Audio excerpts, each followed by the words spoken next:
A service of KIBMradio.com, the Internet's home for an all old-time radio.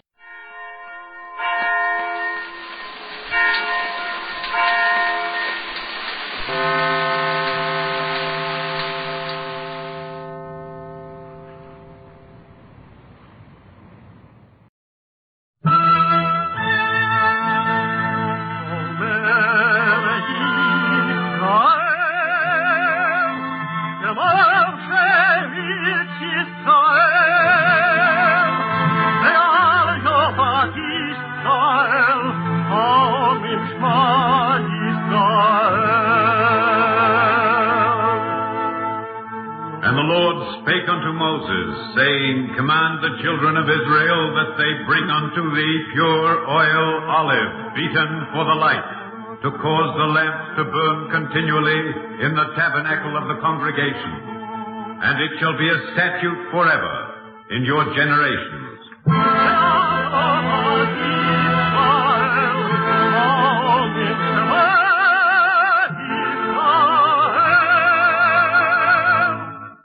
The eternal light.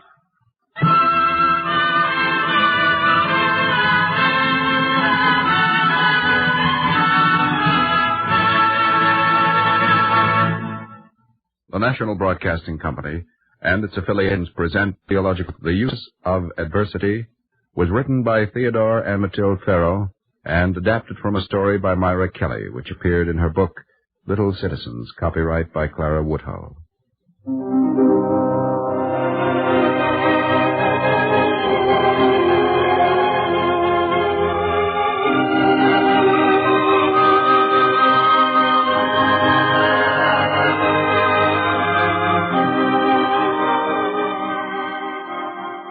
I smile now, looking back, for it all happened a long time ago. And today I am a woman and have known many blessings. But as a girl I did not smile very much. It was not only that we were poor, and that Papa was bewildered by the loss of my mother.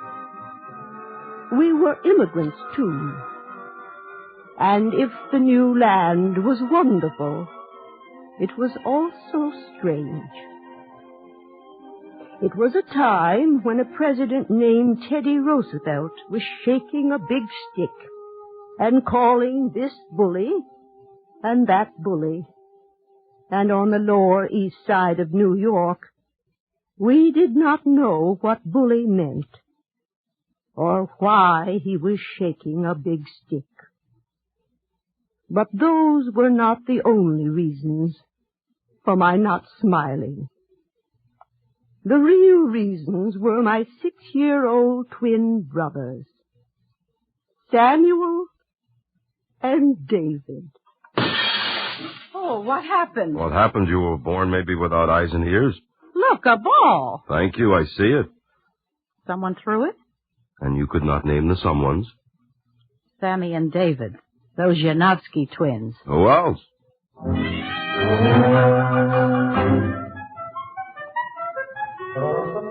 Yes, to everyone in the neighborhood, they were those Yanofsky twins. And people ran from them when they could. I would have run from them, too. But how could I? I was not only their big sister. I had also become their mother.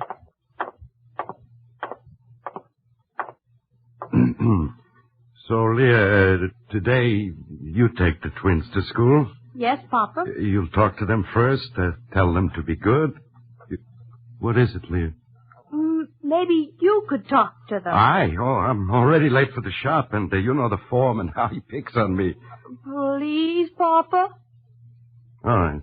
A word from the father. You're right.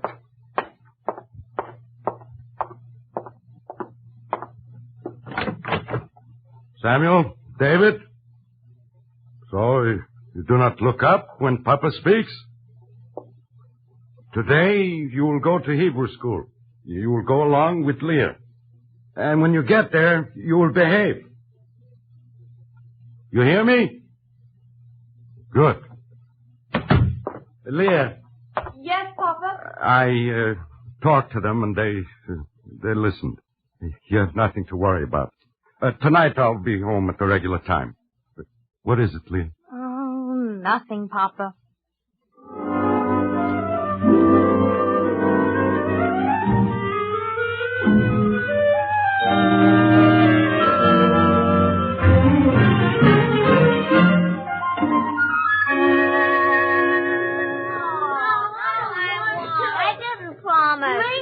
Samuel, David, now listen to me. No. You do not want to learn Hebrew to be smart like Papa? And the foreman? No. Why not?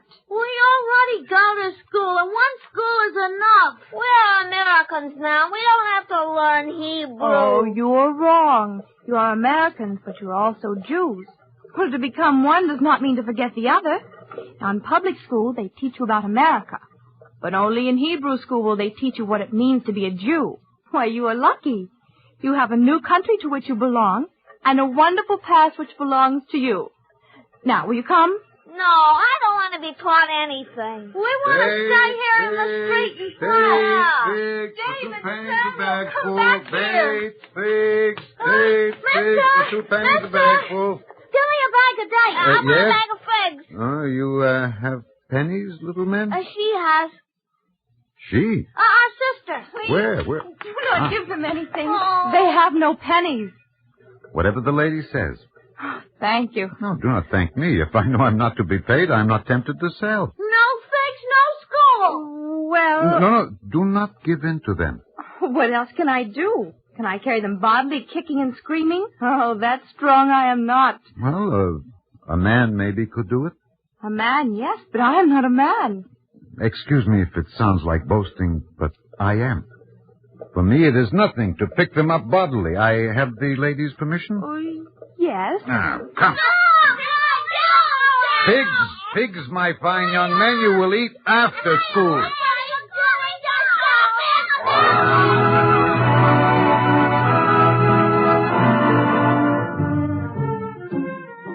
At the time, I had a pang in the heart. Was it right to let a peddler of figs carry my brothers into the school? A stranger? Still, in life, one is grateful for small favors. And that day I was grateful that the fig peddler was big and strong. It did not occur to me that he was also handsome. Not immediately. I can assure you, they are the finest figs, fresh off the boat. Oh, I must pay you for them. No, let us not talk about that, huh? I am made rich watching you eat. You know, it is strange. We have talked, but we have forgotten something. Oh? My name is Aaron Katrinsky. Oh, mine is Leah Yanovsky. I'm also thinking that tomorrow is a new day. New in one way, but the same in another. That sounds like a riddle? Yes. I am referring, of course, to the twins, and I'm asking myself, will one day in school make them over? I'm only a peddler, but I do not believe it. So in the afternoon, I will stand here again with my pushcart. Oh, if only I could manage better. Oh, you're too young. Oh, I'm 17. That is still too young. It is permitted to give my ideas on the subject? Yes. To be a real mother, first it is necessary for a girl to meet a man and fall in love and marry him. Only then is it time for children.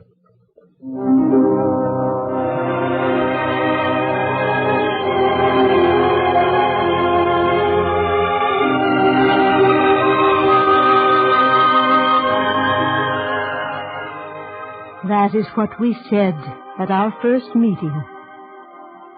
1,000,000 years ago, it seems. But the memory is as fresh as a wisp of cloud in today's sky.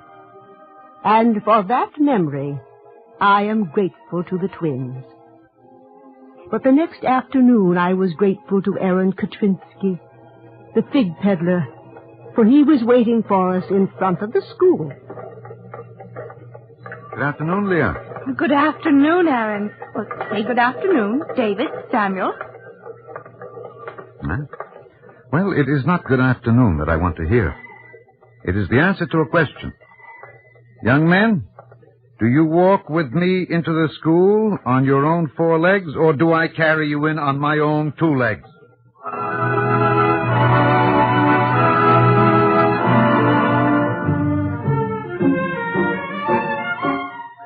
They walked, of course, meekly by his side. Such are the ways of little boys with a man who is strong. But the ways of a girl with a man who is strong are different. She has choices. She is bold, or she is shy. I was shy. I was also busy. After school, there were the twins. In the evenings, there was Papa. Until the twins were taken with a sickness. The measles. But it is not serious, Leah. No, Papa. But the doctor talked of the hospital. That is the law, Mr. Janowski, because of the butcher shop downstairs. The butcher shop? Yes, the meat must be kept pure. And with measles upstairs and meat downstairs, who knows? The germs could travel. So, one more question. You say they must go to the hospital. Who will take them there? Oh, they are sending for an ambulance, Oh, Papa. who will put them in the ambulance? I will. You? They will do as you tell them? Mr. Janowski, I do not ask their permission. Leah's permission is enough for me. There it is. I will get the boys ready, huh? Oh, you do not mind, Papa, that Aaron does this for me? My dear Leah, a man who does not take no for an answer is a man to feast the eyes on. That has never occurred to you?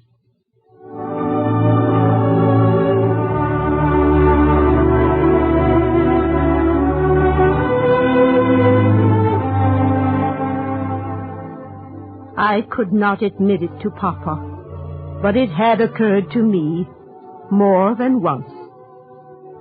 And with the twins away, I also had a little time to myself.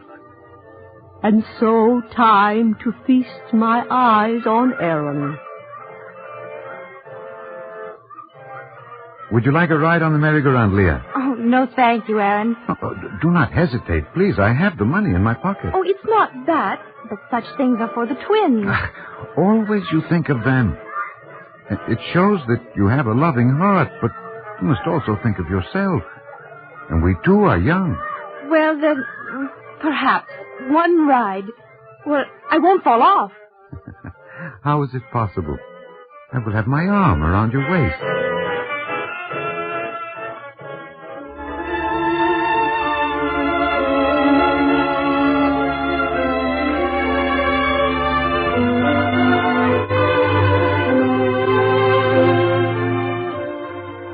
As you see, I was getting over my shyness. I even asked Aaron to our flat, and he visited there with Papa and talked to him about the scriptures and the tariff and the Tsar. Papa had long forgotten those things and would sit up all night with him, and the arguments would be terrific. But Aaron also sat with me on our stoop under the warm summer sky, and we did not talk about the tariff. So, as you know, I'm a fig peddler. But I will not always be a fig peddler. Someday I will sell my pushcart and buy a store of my own. Oh, you are ambitious. I admire it, Aaron. I will not always be single, either. A man with ambition and prospects, he gets married. It is to be expected. Of course. For that matter, you will not always be single. Aaron? What is it? You're not afraid of me, Leah? No, I was. And now? I'm the opposite of afraid. I don't know the word for it. Trust. There is another word comes to mind. I like it as much. Love. Oh, there are neighbors, Aaron. No, do not worry about them. They, too, are looking up at the stars. Or at each other. Leah, we need not wait till I buy the store. If you're willing to marry a peddler of figs. Aaron? You're not willing, eh? Oh, yes. But forgive me. I'm thinking about the twins. Oh, again? Well, how can I help it? They are my brothers. And what would happen to them? Now, who would take care of them? I would. And a wife and a store? Oh, you are young. You are just beginning. You too must think about yourself. But, Leah... Now, a dowry is what a wife should bring to a husband, Aaron. Not troubles and not burdens. But, Leah, where are you going?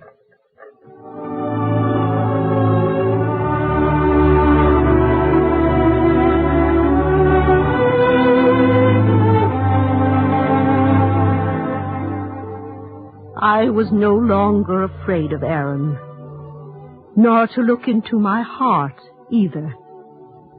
I trusted him. I loved him. But I could not burden him with the twins.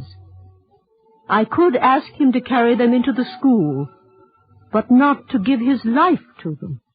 Fine, you're dead. I am not. I killed you first. Bang. You did not. I killed you first. Lie down. No. Lie down. David, please. Oh, please. Now, is this what you learned in the hospital? We didn't learn nothing in the hospital. We did. We learned to make faces at the nurses. Like this. Gah! Like that. Gah! Bang, bang, bang. Now you're dead.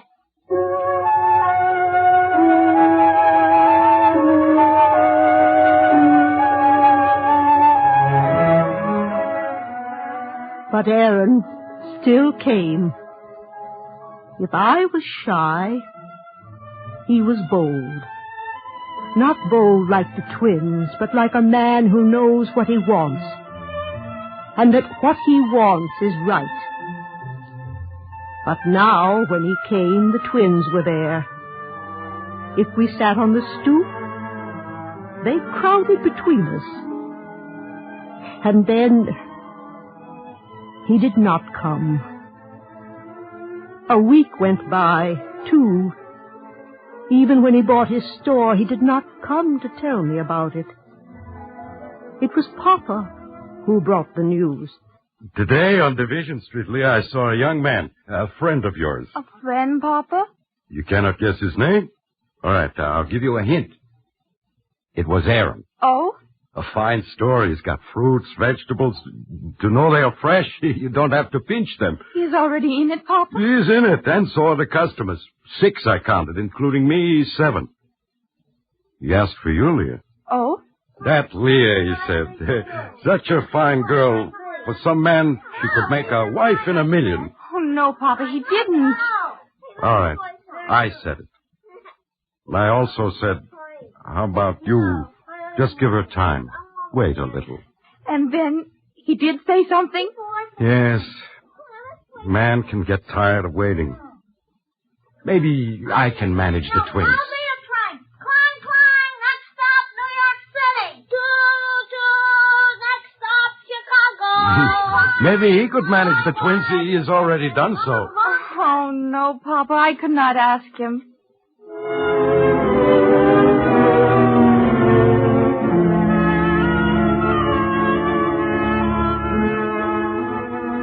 I grew shy and afraid again. I wanted to bake a new loaf of bread and bring it to Aaron in his shop. I wanted to see the shop, the beautiful fruits and vegetables. But Papa had said he was tired of waiting. Perhaps he had already found a new girl, and his eyes would be cold when I came in. It was better to dream about him. In my dreams, he was always warm. It was better yet to forget him. Are you well, Leah? Oh, yes, Papa. Downstairs on the stoop, there is a breeze. If you like, I will sit there with you. No, I'm all right here, Papa. One day, the twins will grow up. We will even be proud of them. And you'll meet a new young man. That Aaron was nice. How he could argue. Yes, He was nice.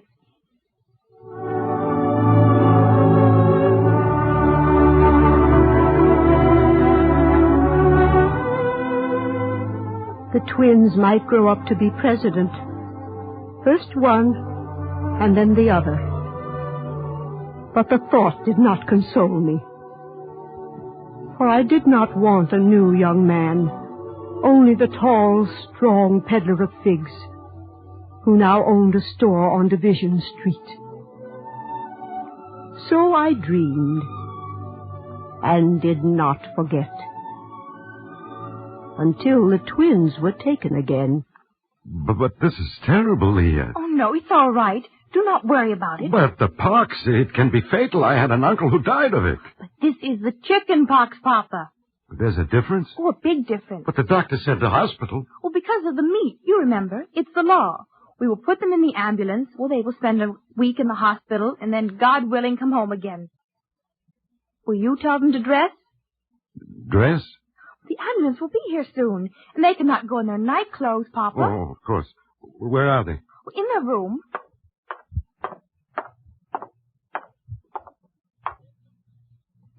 David. Samuel. Boys, it's Papa. Who else? Are you dressed for the ambulance? Socks, too. Always they try to skip the socks. Socks, too. Here, the door is locked. So make them open it. Open the door. David, Samuel, open the door. What are they doing? I do not know. Oh, I do know. They've moved the bureau in front of the door. What will we do when the ambulance comes? How will we get them out? Maybe the doctor will do it. Oh, the doctor will call a policeman. A police? No, Leah. The twins have caused me trouble, but never have we had a policeman. David! Samuel! Open the door. You will get it from me. You will die of the pox. You will both go to jail. They don't listen to anyone. Papa, here is your hat, and you can run. It's only 2 blocks. 2 blocks? To where? Division Street. Perhaps there is one they will listen to.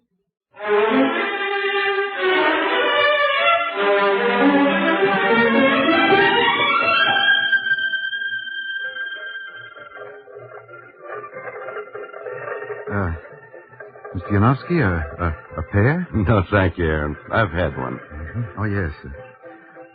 A plum? I've had 3. Leah? No, thank you, Aaron. Well, it must be getting late. Oh, yes, it's already 9:30. 9:30. The night is young. Such a beautiful night. Such stars. You've not noticed them? We've noticed them. It's so quiet without the twins. May they come home soon, of course. Now, about the tariff, Aaron. The tariff? Mr. Yanofsky, the neighbors maybe would like some fruit, yes? No, there, on the next stoop. See, they're watching us hungrily. They're watching, but is it from hunger? Perhaps they would like a grape or two. Yes, grapes, pears, plums, yes. And bananas. Take the basket, too. All right. And stay as long as you like, Papa. Aaron. Yes, Leah? I have not thanked you. What did I do? I spoke firmly to the twins, and out they marched, like little men. They even put on their socks. Are the neighbors eating? With great appetite. Then give me your hand. Aaron. And also answer a question, please. Why is it that I can manage the twins, but I cannot manage you? Oh, I've told you that they will be a burden to me, yes? My Leah, you have a loving heart, but you do not completely understand love. For you cannot love without being burdened. How so? To love someone is to worry about him, to walk with him in his cares and worries, to fill his needs if God is willing. If you do not want burdens, then do not love. Walk only by yourself. I would not walk by myself. Neither would I, Aaron. Are the neighbors still eating? Yes, they've just opened a package of figs. Good. Then kiss your peddler of figs, my golden Leah.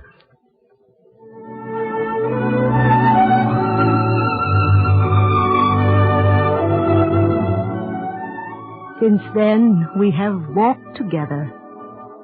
We have shared our burdens and our cares, and our love has made them lighter.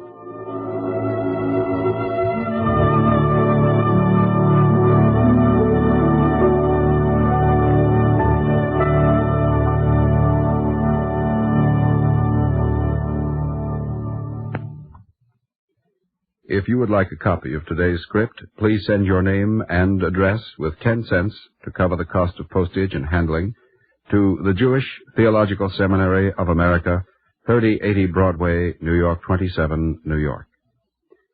And now we take great pleasure in presenting Mr. Oscar Dane of New York City, President of the Conservative Synagogue of Riverdale and Associate Chairman of the Universal Brotherhood Dinner of the Jewish Theological Seminary of America. Mr. Dane. The story which you have just heard shows the general character of America. In spite of what some critics say, America still is a land of opportunity. New citizens have faced different problems over the years. But the important thing is that a vast majority of these new Americans have been able to overcome the difficulties of adjusting to a new environment. Because of these opportunities available to them, they have become useful and happy citizens. The success of Americans has generally been measured in terms of economic development. The greatness of this country has also been measured in these terms. We should not deny this wonderful aspect of our national life, but we should remember that the basis of America's economic freedom, or for that matter, the basis of any other kind of freedom, is the opportunity for spiritual development. American civilization was founded on a great spiritual and moral heritage and continues to develop along these lines. This is the real measure of America as a land of opportunity. Today's narrative telescopes the image America has given to the world, a country of high ethical and moral standards as well as economic ones. Using such a simple story to illustrate these abstract ideals is a splendid idea. It points out that we can do something about ideals. The ideals can be applied to life. At least ideals can be applied to those areas in life over which we have some control. In all probability, the situation in which we find ourselves present very different problems from those that Leah met in today's script. But all of us do face problems in our own personal lives, in the life of the nation as a whole. The extent to which we apply our ideals in solving these problems will be an indication of how much the American heritage we have absorbed. Thank you, Mr. Dane.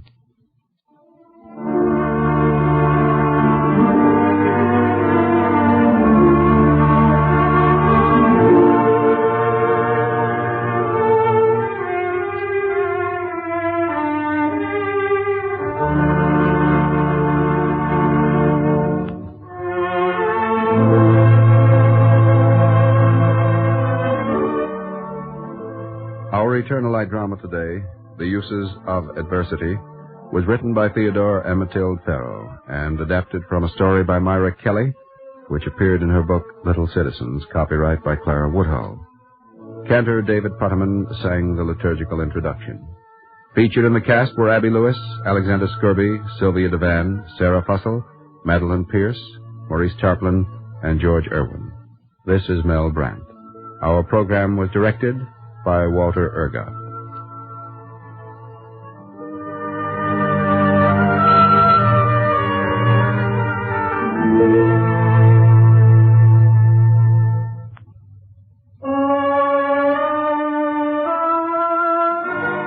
This weekly program is presented under the auspices of the Jewish Theological Seminary of America.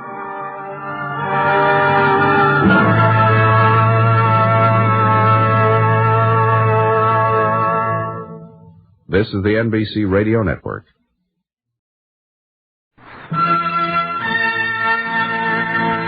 America,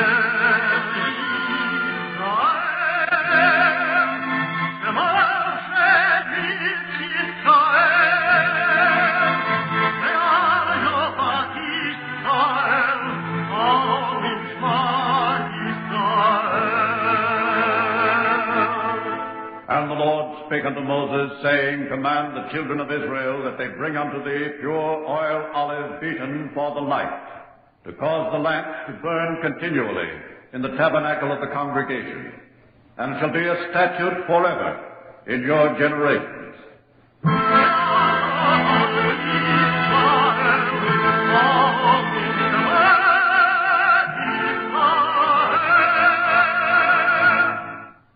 The Eternal Light. The National Broadcasting Company and its affiliated independent stations present The Eternal Light, a program which comes to you under the auspices of the Jewish Theological Seminary of America. Our program today, Journey to the Promised Land, was written by Theodore and Matilde Farrow. It is presented in observance of World Jewish Child's Day.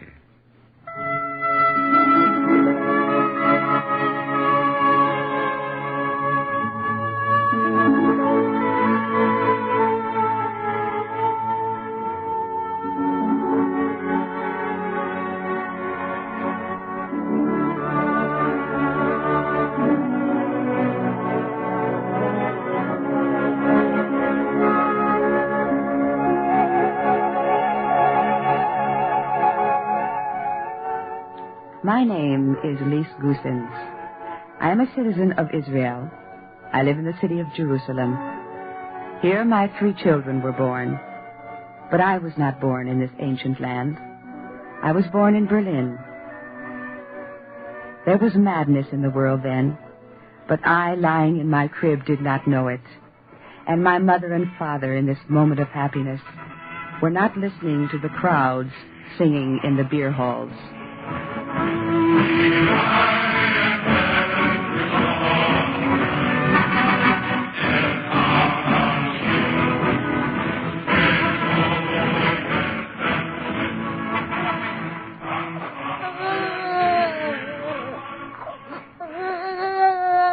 They heard only the sweet crying of the new baby.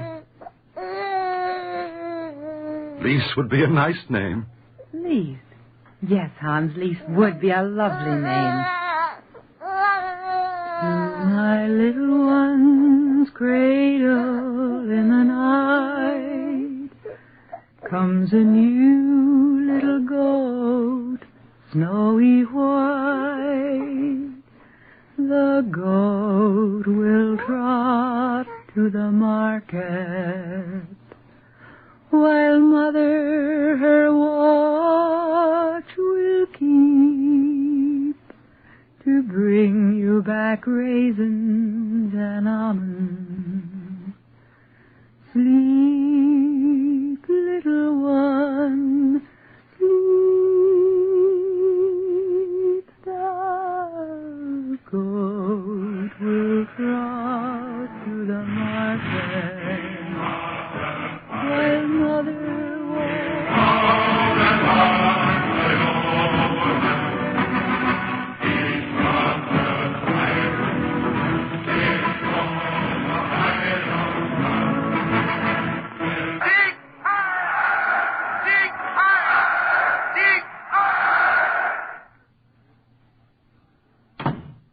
Hans, what is it? You're packed? Yes, Everything? of course. For a month I've been packed. Why? Is it tonight? It is tonight. We have no choice. We've waited 5 years, and 5 years has been too long. I know. I think of only one thing, and it gives me strength. In another country, God willing, we can hold up our heads, and our Lise can hold up her head.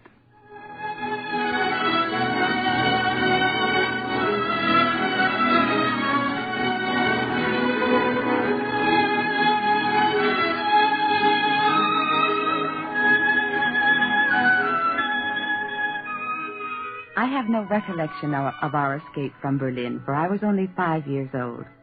Nor do I remember crossing the border into Holland. For me, memory begins in Amsterdam. It was there that I passed my childhood. It was there that I went to school. And it was there that I found a friend. Found her, loved her, lost her. Her name, Anne Frank.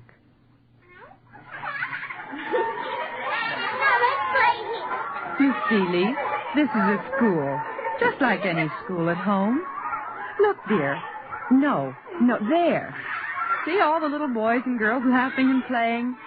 Soon you'll be laughing and playing with them. But I don't know them, Mama. Not yet, perhaps, but you will. Lee. Boys and girls are the same all over the world. And all over the world at 5 and 6, they go to kindergarten. Come along, dear. Come on. We'll find a place for you to hang your hat and coat. I'm afraid. Of what, darling? The children don't speak German.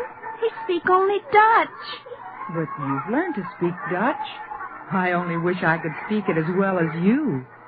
No one will even know that you're not a little Dutch girl. I don't want to be a little Dutch girl. I'm a German girl. Oh, quietly.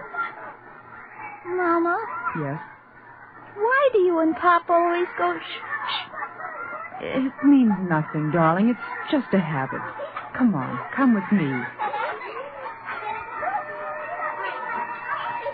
See that little girl? No, over there. She's striking the bells with a small stick. Listen. You know, if you ask her politely, maybe she'll let you strike them, too. I'll wait here, dear. I'll not leave until I see you've made a friend.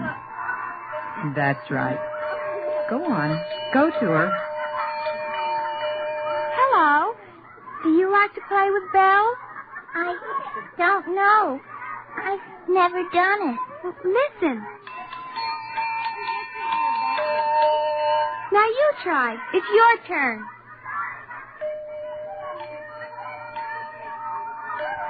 That's good.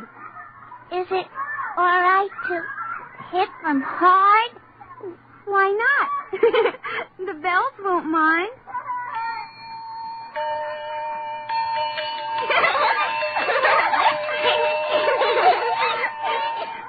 What's your name? Lise Griffin. Mine is Anne Frank. Hello, Lise. Hello, Anne. How I love those bells. All day I played with them. I did not even see Mama go home. Since then, when I hear bells ringing, I do not think of exile. I think of a child's happiness. And of course I think of Anne. And of how she said I could strike the bells very hard, they wouldn't mind. Of how at once, miraculously and forever, we loved one another. I know what we will do, Lise. What, Anne? Every day after school, we will walk home together. To my house one day, and to yours the next. Every single day. Perhaps even in synagogue they will let us sit together. Would you like that, Lise? Oh, I would like it very much, Anne.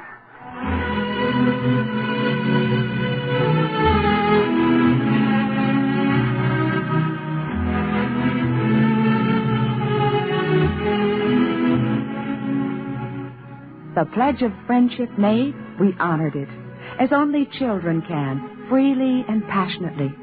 And because we were inseparable, our parents met and also became friends.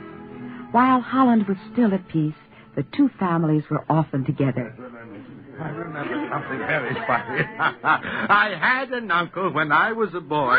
Papa, not again. Oh, now, please, Lise. You've heard the story before. 1,000 times. Well, a dozen is nearer to the truth. But the others have not heard it. I had an uncle when I was a boy. On Friday nights he came to dinner. And always, year in and year out, he said the same thing. The soup was cold and the ice cream was warm, but delicious.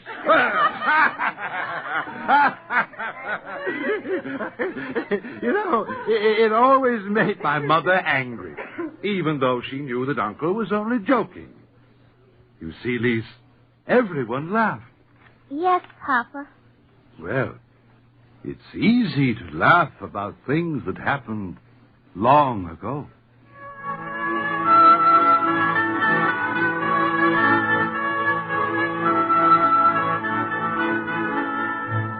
And so we still laughed, especially Anne and I. Why not? We were still children. What our parents had lost, we could not remember. Lise, will you promise to be honest with me? Of course, Anne. Do you remember Germany, what it looked like? Do you remember the people? Sometimes I try to remember. In the beginning, I think I did. But now, no. All I know is what Amsterdam looks like. I'm so glad. I can't remember either, and I'd hate it if you did. Do you know why? No. It would be something you'd know about, and I wouldn't be able to share it with you. And we've always shared everything. Almost everything. You mean my diary? Yes. I've never shown it to anyone. Maybe someday I'll let you see it, when we're grown up. We'll read it together, but I'm afraid it's not very interesting. No? Well, I just write about little things.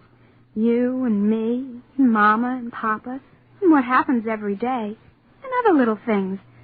What I think about, and hope for, and dream about. No, it's not very interesting. Do you know what I dream about? No. Palestine. Palestine? Jerusalem. The ancient city of Jerusalem. That's where I want to go. Why, Lise? Because there we would always be safe. No one would try to hurt us. We would really have come home. Perhaps someday we can go together and be friends there together and marry and have children, and they too will be friends. Perhaps we won't have to wait for someday. We can go now with our parents. Then we can all be together. Come, let's tell them.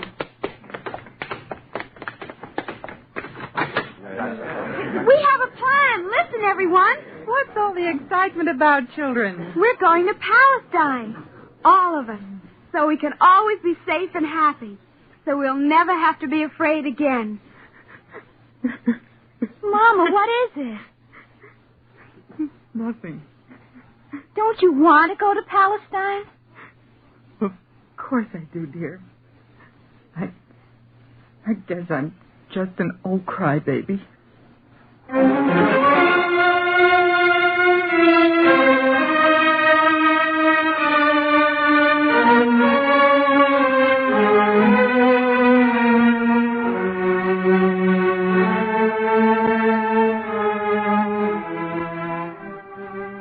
Mama wept that day, and again that evening in the synagogue. I did not pay too much attention to her tears. She was often moved by the singing.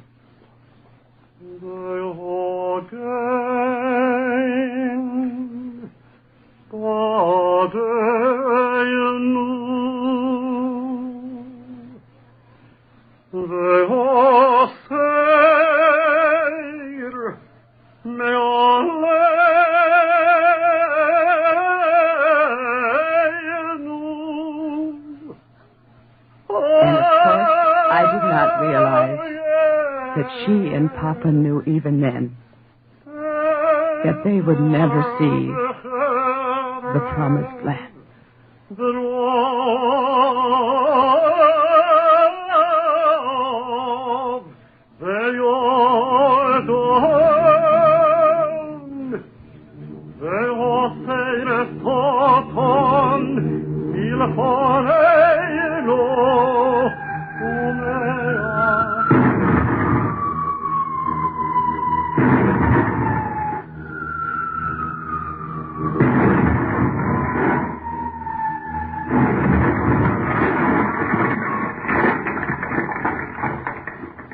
I was 13 when they invaded Holland.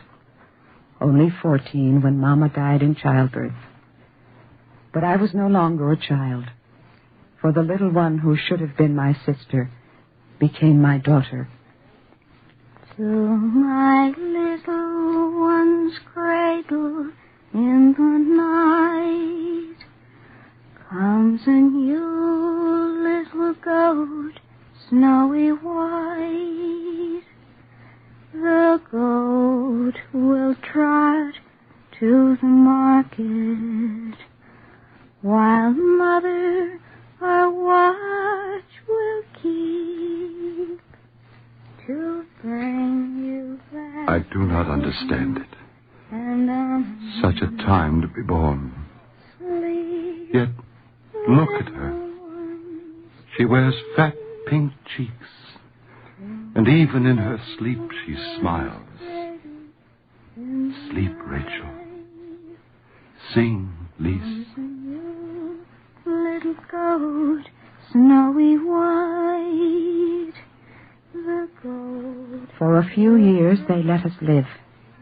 Anne and I had to go to a school for Jewish children only. We wore bands to proclaim to the world that we were Jews, as if we could hide the scars. Palestine remained our goal, but it was still only a dream. Lise? Yes, Papa? Come closer. What is it? The Franks have disappeared. What? It is said that they have fled to Switzerland. But Papa, Aunt said nothing to me. We tell each other everything. Yes, but if she had told you this, she would have made you an accomplice. She kept it a secret for your sake, Lise. Oh, I know, my dear, I know. Another loved one is gone.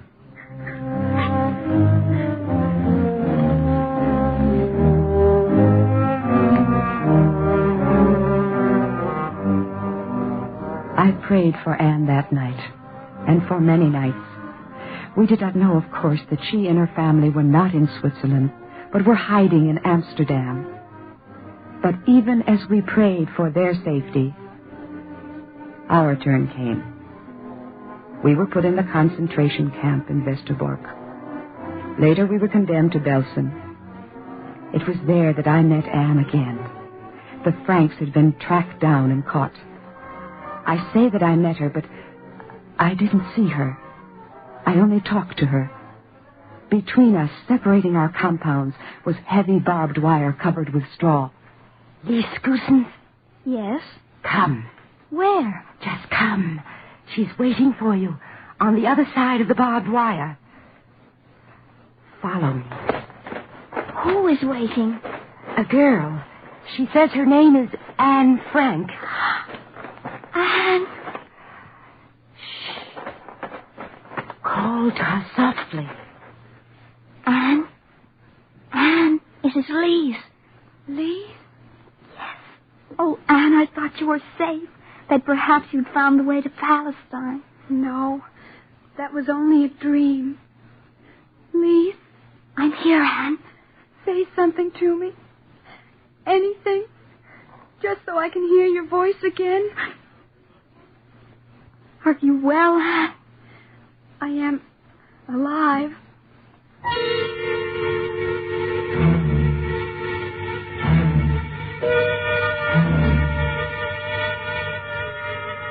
We had only seconds together. I had to hide from a guard. Twice again we talked. But I remember only the last time. Lise? Yes? Do you hear any news? A little. They say the war is going badly for them. I hear it, too. It gives me hope. Perhaps one day we'll be together again. It's my prayer, Anne. It's mine, too. Now listen. I have something for you. A little package. I will count to 3, and then I will throw it over the fence. But what is it? Something good. Something I've saved for you. A lump of sugar and a piece of Swedish bread. Now 1, 2, 3. Give it to me. I got it. It's mine. It's my package. It was for me. For me. And what is it? She took it from me. Stole it from me. Stole it.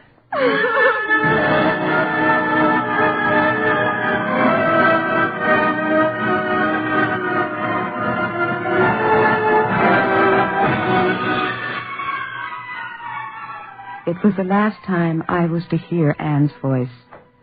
But I did not know that then. I continued to pray for Anne and our meeting in Palestine. And while I prayed, I held Rachel's hand. Held it for days without end. For she was the last of the loved ones. The news keeps pouring in, ladies and gentlemen. The fortress that was the Third Reich is crumbling. From the east, massive red armies sweep relentlessly across German soil. And from the west, from bridgeheads across the Rhine, American and British troops mass for the final thrust and victory.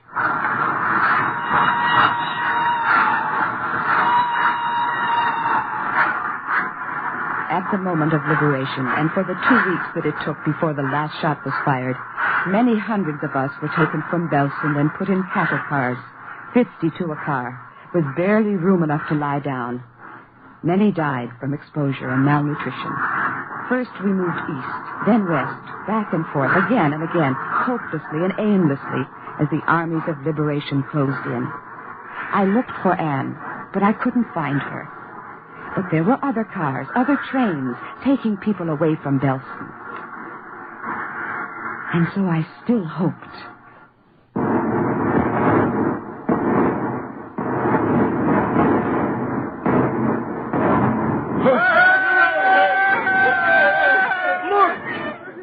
Away their guns. They're holding up the white flag. It's over. Cheer, my people. No. No. Pray, my people. Pray. Odor Adonai, Kitov, Kilom Hasto, Honor Adonai, Hoshiana, Honor Adonai, Hatzlion. Odor Adonai, Kitov, Kilom Hasto.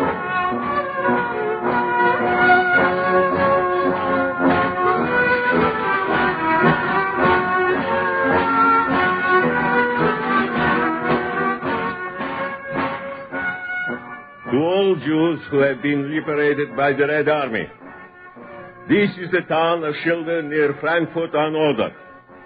Here the Red Army met resistance, and therefore it is permitted to take food from the local population, to take clothing from them, to commandeer their homes for your shelter. The towns beyond Schilde, you are also permitted to enter, but there the local population did not resist. Therefore, you are not permitted to commandeer food, clothing, or shelter, but you are permitted to beg for arms. That was how the Russians settled the moral issue. And we did what we were permitted to do. It was surprising how much food there was. The people had hoarded for years. What is that, Lee? That great big house. That one, Rachel? It was the mansion of the mayor. Is he inside? No, he's gone now. So tonight we will sleep there. In the mayor's bed? In the mayor's bed. It was curious walking into that well-cared-for house. Everything was in place. Books, carpets, pictures, even the silverware on the table. And upstairs in the bedroom there was a tremendous bed with a great soft quilt. Touch it, Lee. Is it silk? Yes, it's silk. I have never slept in such a beautiful bed, have I? No, you have never slept in such a beautiful bed.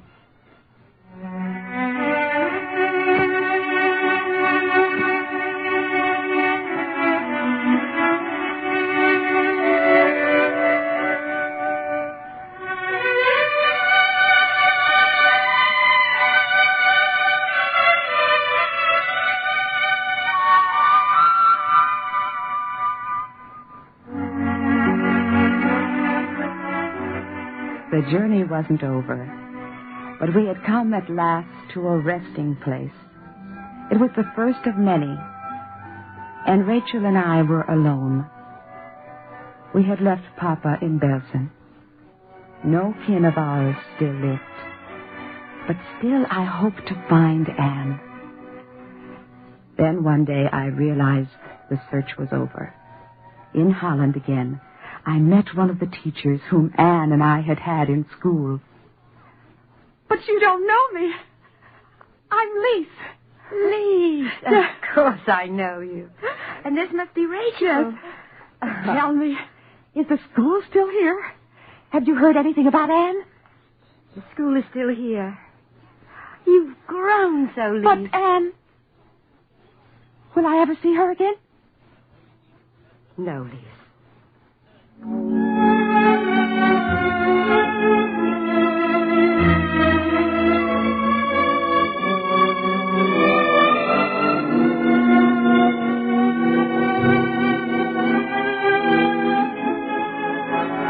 And so I had lost her. She, too, had remained in Belsen. It was Rachel and I who set out on the last journey, the journey to Palestine. And again I held her hand. Look, Rachel. No, there. Is that Palestine? Yes. And we'll be there soon? Yes. Now no one can stop us? No one.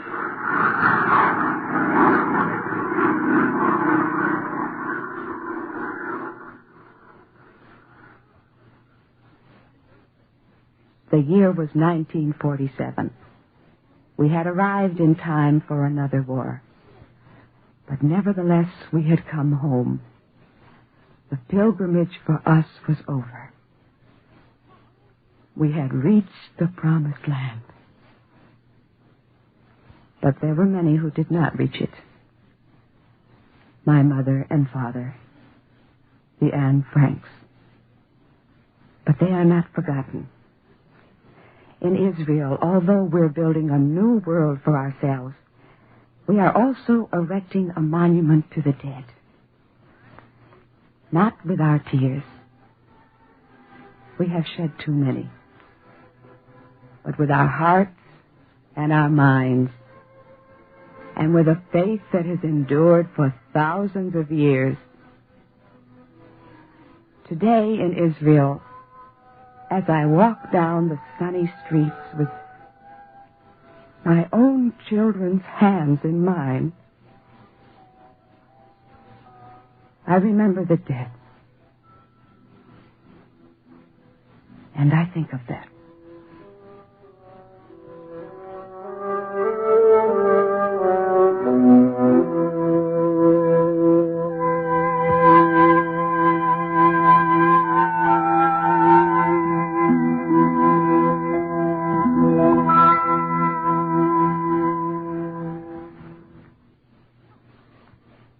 If you would like a copy of today's script, please send your name and address with 10 cents to cover the cost of postage and handling to the Jewish Theological Seminary of America, 3080 Broadway, New York 27, New York. Our Eternal Light drama today, Journey to the Promised Land, was written by Theodore and Mathilde Farrell. It was presented in observance of World Jewish Child's Day, sponsored in this country by Hadassah, Pioneer Women, and Mizrahi. Cantor David Putterman sang the liturgical music. Featured in the cast were Anne Petoniak as Lise and Pauline Hahn as young Lise, with Pamela Fitzmaurice, Dorothy Olson, Iva Francis, Amelia Romano, Sarah Fussell, Roger DeKoven, Henry Norrell, and Daniel Acco. This is Mel Brandt. Our program was directed by George Voutsas. This weekly program is presented under the auspices of the Jewish Theological Seminary of America.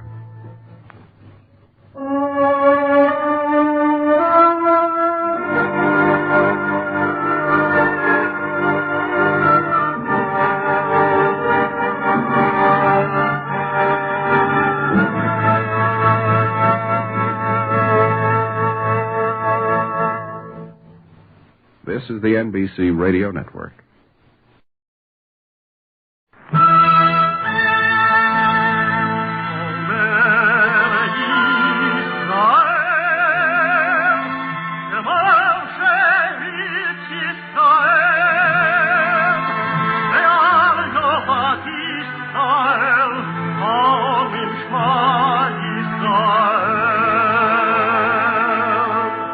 And the Lord spake unto Moses, saying, Command the children of Israel that they bring unto thee pure oil olive beaten for the light, to cause the lamps to burn continually in the tabernacle of the congregation.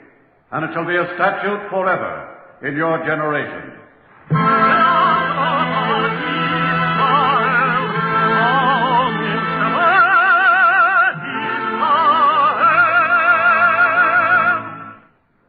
Eternal Light. The National Broadcasting Company and its affiliated independent stations present The Eternal Light, a program which comes to you under the auspices of the Jewish Theological Seminary of America. Our program today, My Son, the Convict, was written by Joseph Mindell and is presented in observance of Passover.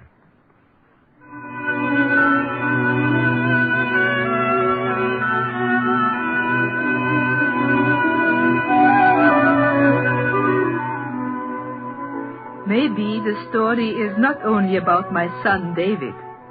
I think it is also about those to whom Isaiah spoke. I have called thee to bring out the prisoners from the dungeons, and them that sit in darkness out of the prison house. You must not expect me to talk of kings and judges who hold the keys to dungeons, nor of commanders whose armies shatter prison walls and whose names are written in history.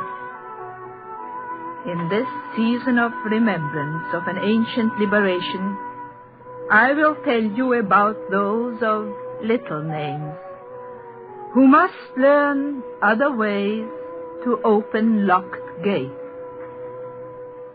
Still, the beginning was with David, and there are two things you must understand.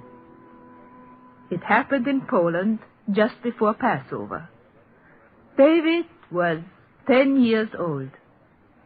And I will also tell you here and now that he turned out well, my son the convict. We were going from Lubomel to Lublin, David and I. This was not a simple matter in Poland just after the First World War. Then why did we have to travel? Quite simply, in order to earn a few pennies for bread.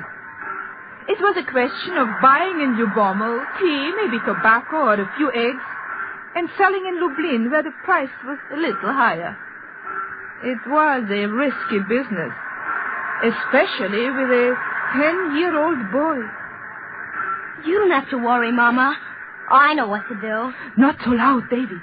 Do you want everybody in the station to hear you? Before we get on the train, tell me what you have to do.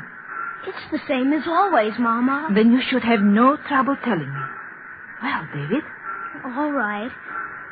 We take seats in separate cars. You be in the car behind mine. Go on. After every second station, I walk through your car and then go back. Do I have to keep doing that? I must know if you're still on the train. Well, I wouldn't get off the train. Why should I? Never mind. Just go on.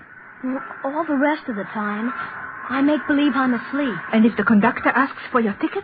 My mother has. And where is your mother? In the next car. No, in another car. You don't know which.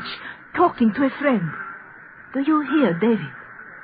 Mama, sometimes when I'm sitting there with my eyes closed and I'm waiting for the conductor, I think, suppose he doesn't believe me. Now, who's worrying? He always believes you. Why shouldn't he? Because it isn't true. David, we have to do this for a little while longer until we hear from Papa in America. And that will be soon. You must believe me.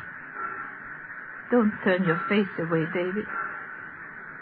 Papa doesn't write any more letters. Of course he does. But there was a war. How could letters come from America? You understand, don't you? Answer me. Yes, Mama. Soon, very soon, there will be a letter, a big envelope with money and tickets. Tickets for a ship to take us to America. We'll all be together again. Hold on! We have to get to the train. Do you remember what to do? I remember. You get on first. Go, David. And God be with you.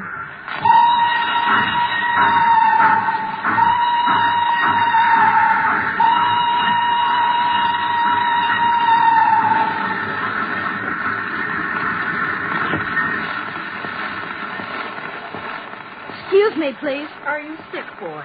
Who, me? This is the third time you've gotten up. What's the matter with you? No manners. Didn't even answer me. Well, you're a restless young fellow, huh? Yes, sir. There's nothing different in the next car. All cars are the same. Well, I can't open the door. No muscles, huh? Your mother doesn't feed you enough. Here, I'll open it for you. Thank you. The other door is easy. Just lean on it.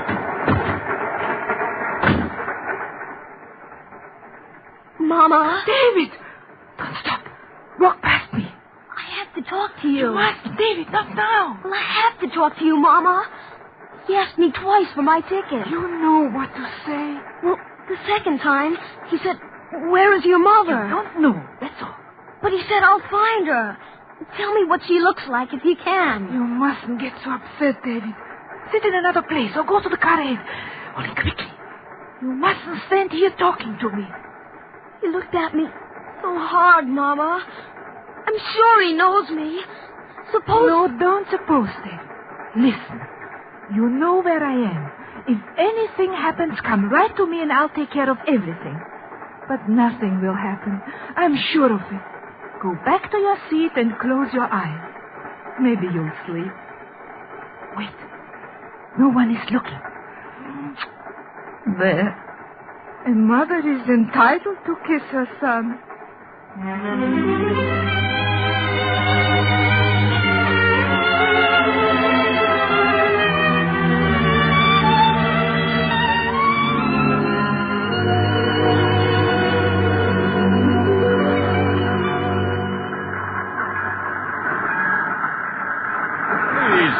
Me dizzy with your twisting and turning. I'm sorry. I'm looking.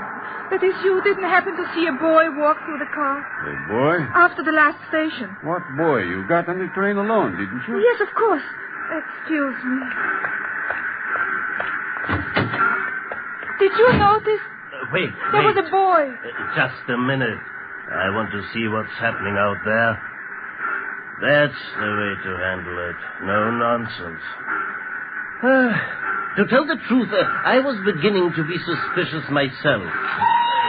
4 times that boy went back and forth from one car to the other. What boy? Where? There, on the platform with a policeman. Look for yourself. David! Hey, what do you think you're doing? Let go of me. I'm getting off at this station. You're out of your mind. The train is going too fast. Let go. I must get off the train.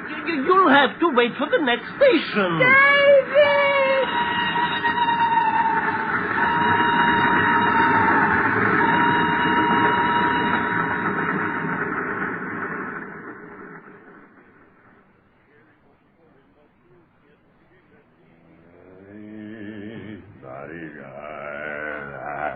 What's your name, boy? Speak up. Speak up. Sergeant. Be still, Ossip. Your name, boy. I have to write it down. Sergeant, let me out. I got to go home. Tomorrow, when you're sober. I'm not drunk anymore. Drunk? I can't smell your jail. Let me out. In the morning, Ossip. Not now. Not tomorrow. No. No. Be still there, Ossip, or I'll come and give you a crack on the head. Come, little sergeant. Only come close enough, and we'll see what happens.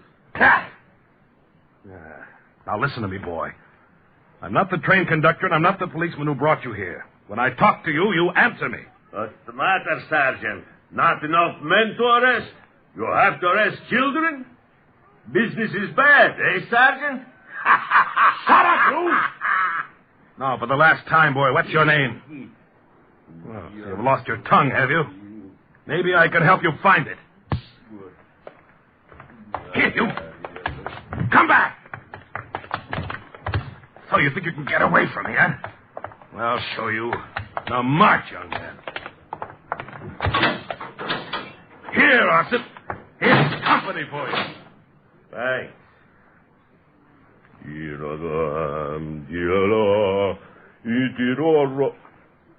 Come on, boy, sing. Let's sing together.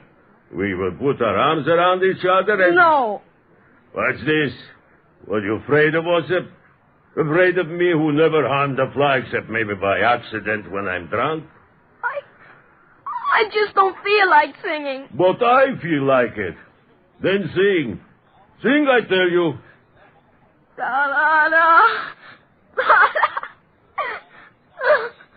Go on. I tell you when to stop. Oh, you're crying, boy. Well, what do I call you? Come, I'm not the police. You can tell me. David. You're crying, David. That's how it is in the world today. If you don't sing, you have to cry.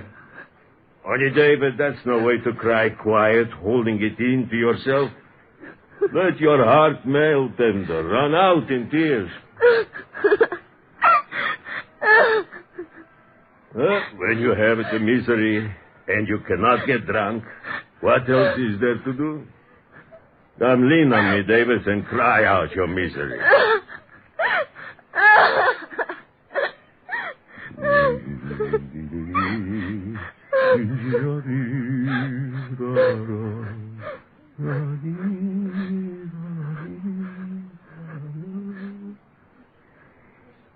It won't be so bad. We can talk to each other. And there's the window. It has bars, of course, but you can look out. There's nobody on the street. At this hour, all the good people are sitting down to eat their supper. Ossip, I'm hungry. I will tell you, David. The best thing is not to think about it. Besides, it's getting dark, and soon you will be going to sleep. No more tears. Once you stop crying, you must not start again. All right, Ossip.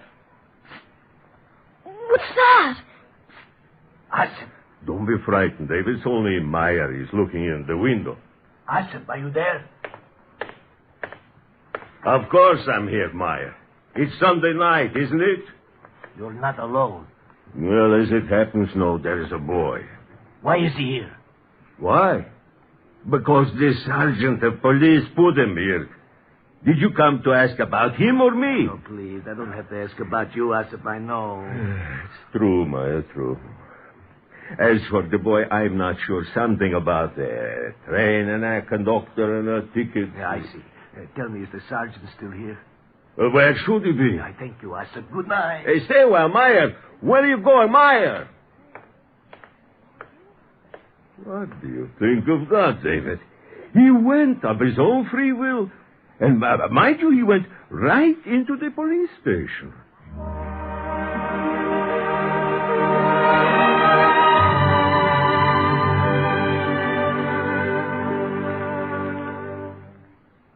Excuse me, Sergeant. I happen to be a friend of Ossip. It's no use.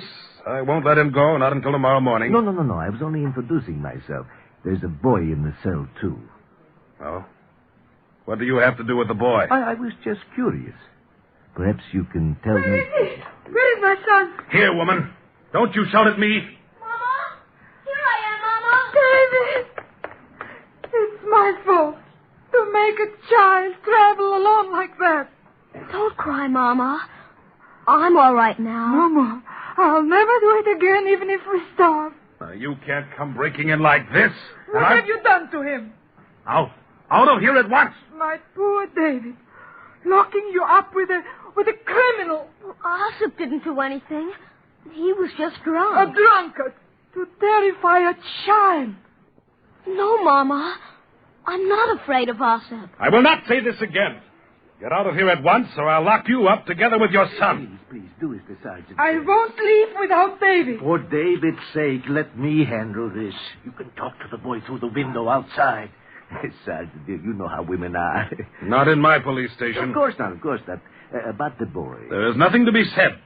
He was riding on the train without a ticket. He's clearly guilty. If you will allow me to explain. The mother had no intention, I am sure, of defrauding the railroad. No? I'm wondering if she herself had a ticket. Certainly I had a ticket. I had a travel permit, and I bought a ticket for myself. They wouldn't give me a travel permit for David. Will you go out and talk to your David? You see, Sergeant, it's a simple explanation. They wouldn't give her a travel permit for the boy. Then she should have left him at home. Naturally, but there you are. She didn't leave him. She took him without a ticket. It is, after all, a Minor offense. The law is the law, and it is my duty to enforce it. I wouldn't want it otherwise. I only meant that this is a small offense that can be settled by a small sum. You mean a fine, of course. I expressed myself poorly. That is exactly what I have in mind. A small fine. 20 zlotys. Oh, Sergeant, be reasonable. He's only a child. What? Does the seriousness of the crime depend on the age of the criminal? No, of course not. But still, a boy, 10 years old.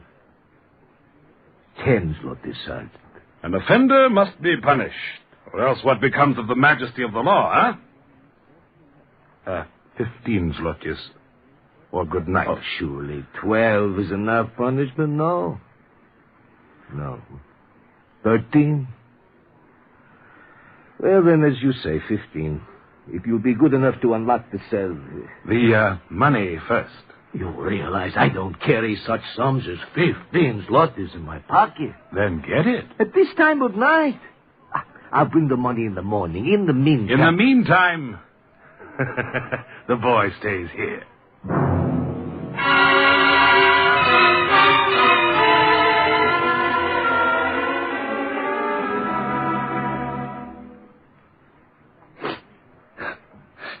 You are a good boy, David.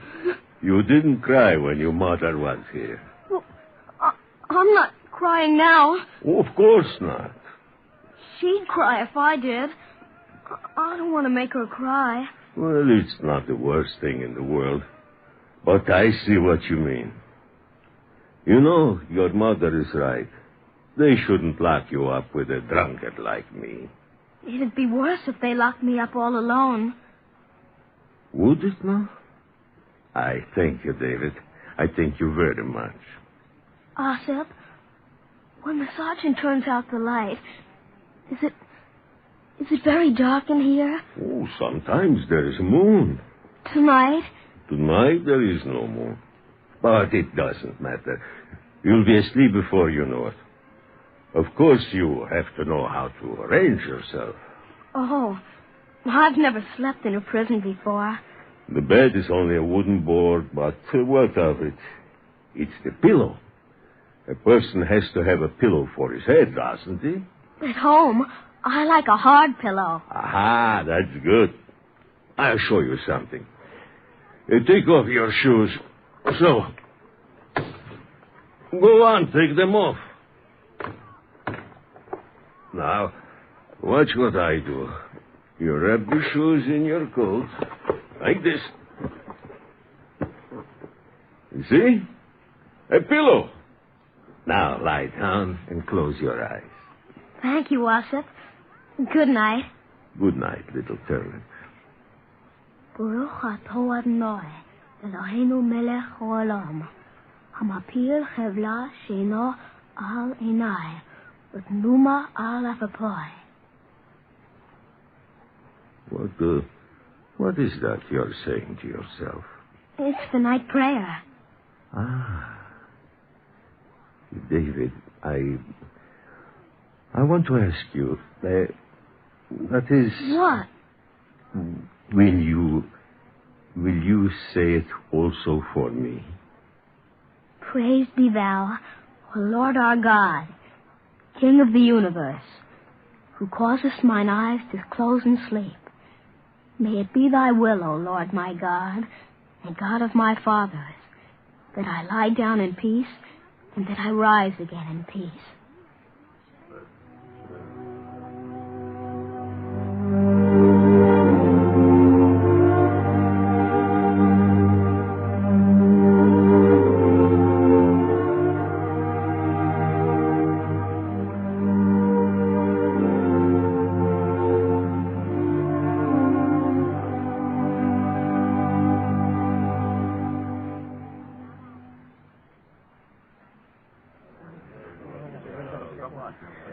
How is she, Amy? Did you tell her not to worry? What's the matter with you, Meyer? How can she not worry?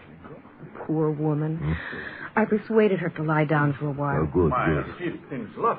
There's a lot of money. It won't get any less if we wait longer. All right, I'll begin. 1 zloty. 2, Meyer. But Eva. Meyer? Well, 2 zlotys.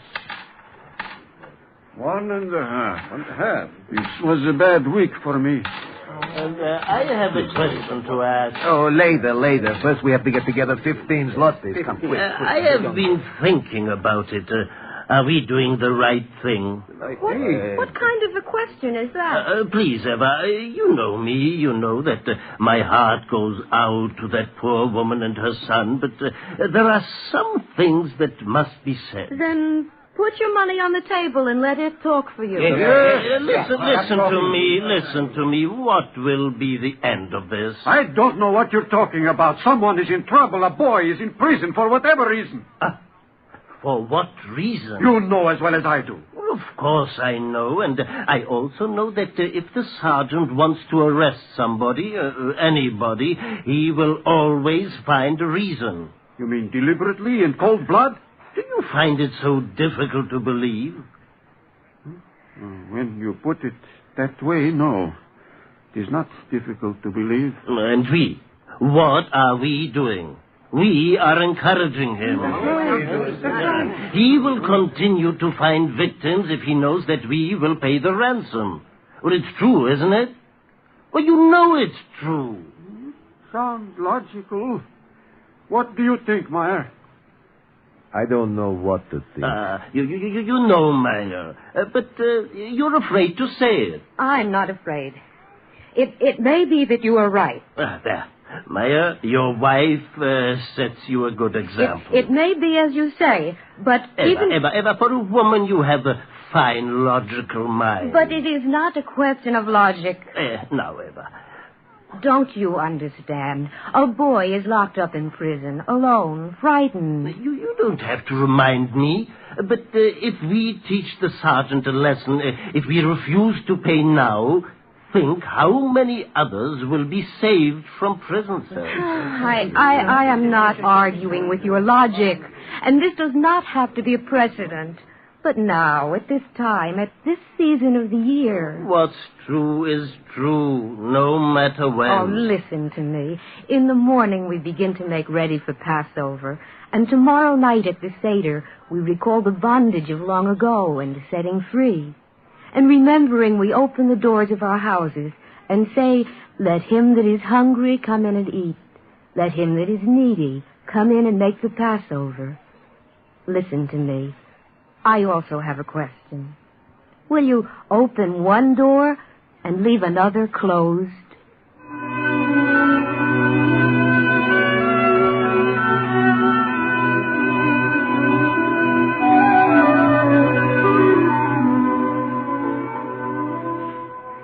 I lay awake, but I think that David, my son, slept in peace on the wooden board in his cell that night, when the voice of Isaiah was heard. I have called thee to bring out the prisoners from the dungeon, and them that sit in darkness out of the prison house. The next night, at the Passover Seder, we both heard together those other words. We were slaves unto Pharaoh in Egypt, and the Lord our God took us out from there with a strong hand and an outstretched arm. There are many kinds of bondage, and the passage to freedom also needs the outstretched arms of men and generations of men. If David did not know it then, he learned it later, growing up in America, and he knows it now. For I said at the beginning, he turned out well, my son, the convict.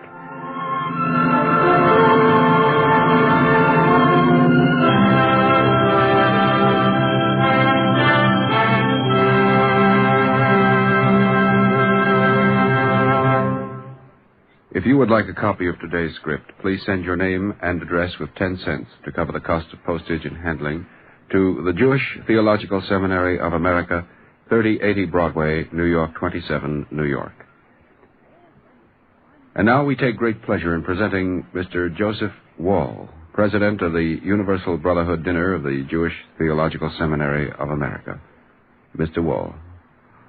What affected me most about today's Eternal Light program, above the charm and pathos of the story, was that it illustrates the true nature of freedom. Usually, we think of freedom in world terms. We ask whether a country or a people is free. But today's program showed that freedom is a personal matter.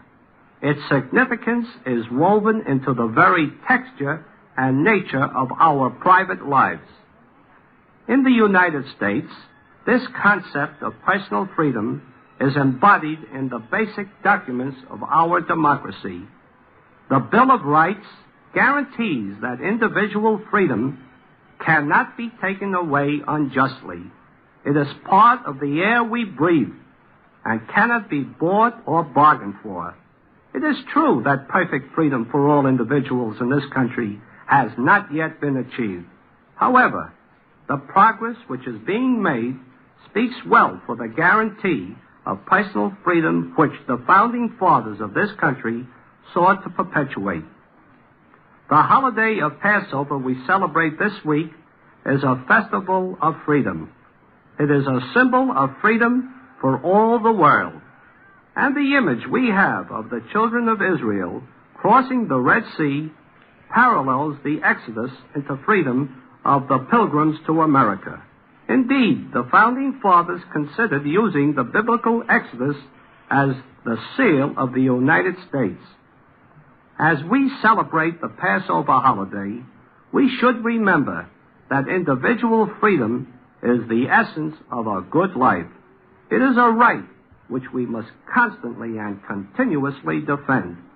It is also a responsibility of which we must try to be worthy through the way we use this precious right. Thank you, Mr. Wall. Our Eternal Light drama today, My Son the Convict, was written by Joseph Mindell and was presented in observance of Passover. Cantor David Putterman sang the liturgical introduction. Featured in the cast were Miriam Lasserson, Peter Laser, Danny Ocko, Jim Dukas, Sam Gray, Ruth Last, Reuben Singer, Roger DeKoven, and Guy Rep. This is Mel Brandt. Our program was directed by George Voutsas. This weekly program is presented under the auspices of the Jewish Theological Seminary of America. The Eternal Light will not be broadcast next week due to the Passover holidays. It will be heard again 2 weeks from today.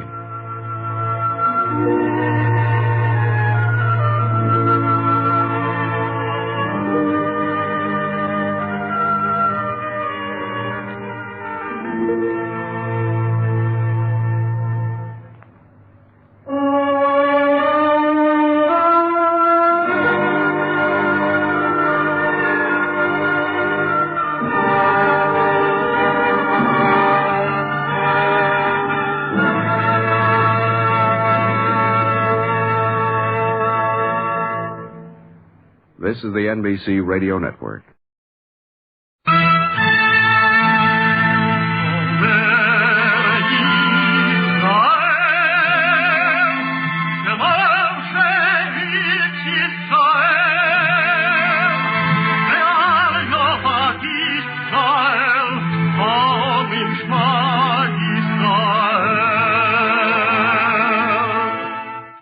And the Lord spake unto Moses, saying, Command the children of Israel that they bring unto thee pure oil olive beaten for the light, to cause the lamps to burn continually in the tabernacle of the congregation.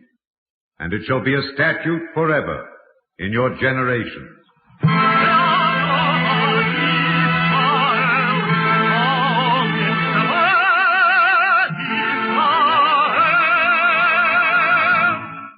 The Eternal Light.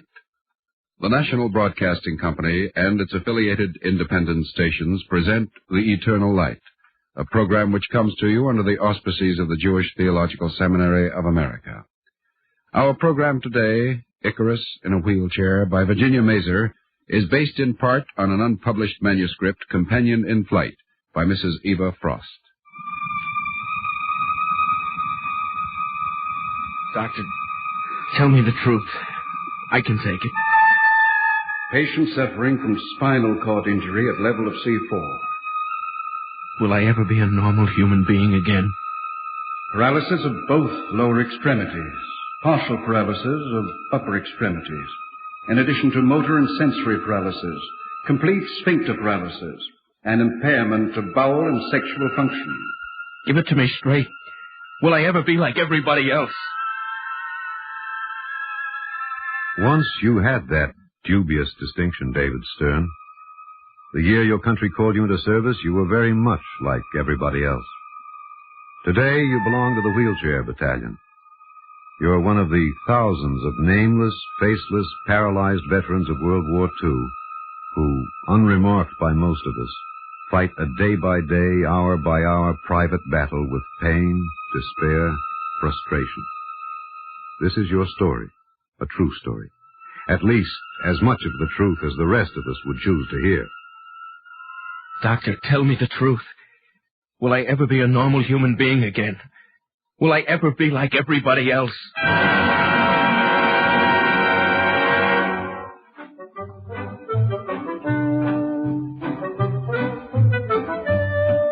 Your mother has a snapshot of you taken the week before you went into the service. You were 22, but you stood half a head taller than your father. They were proud of you because you were so tall, because you were their son, because everything about you was so normal. You liked jazz, dancing, the movies, baseball. You had a crew cut, a car, and a girl. And you had what all the mother's sons had, too. A profound belief in your own invulnerability. The night before you left for your training base, you and Millie, your girl, went to the movies. Then you parked your old jalopy in front of her apartment building.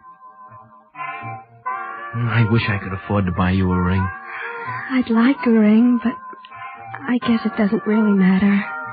We know it's for real. Oh, you can say that again. Millie, I wish we were married right now, tonight. So do I. Well, I'll tell you one thing. As soon as I get my wings, I'm coming back and marry you. Before they ship us out, we're going to get married. Nothing's going to stop us. You hear me?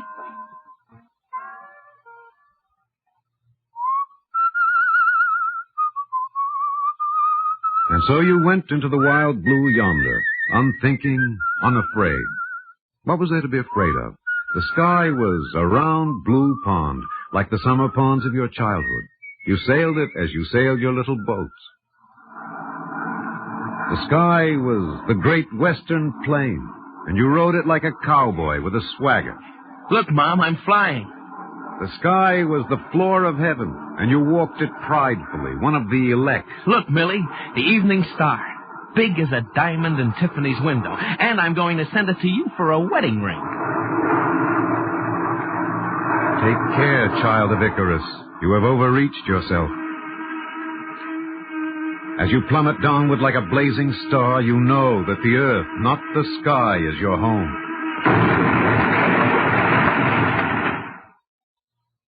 Flight 38, ready for departure, gate 14. Flight 38, ready for departure, gate 14.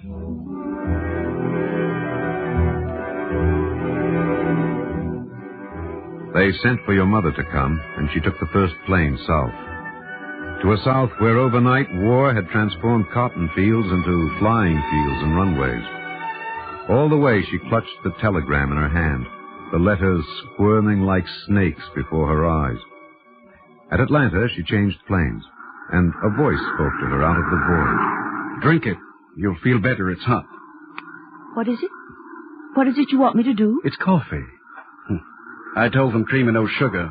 That's the way I like it. That's the way I like it, too. Mm-hmm. Be careful, it's hot. I'm sorry I startled you a minute ago. I just wasn't aware anyone was sitting beside me. I got on at Florence. I would have taken another seat, but there wasn't one. It's all right. You're in the Army, too, aren't you? That's right. And you're a major. You see, I've learned all the insignia. No, I haven't. What's that other little thing on your lapel? A caduceus. I'm a doctor. You look so young. Is it your son? How did you know? The telegram, maybe.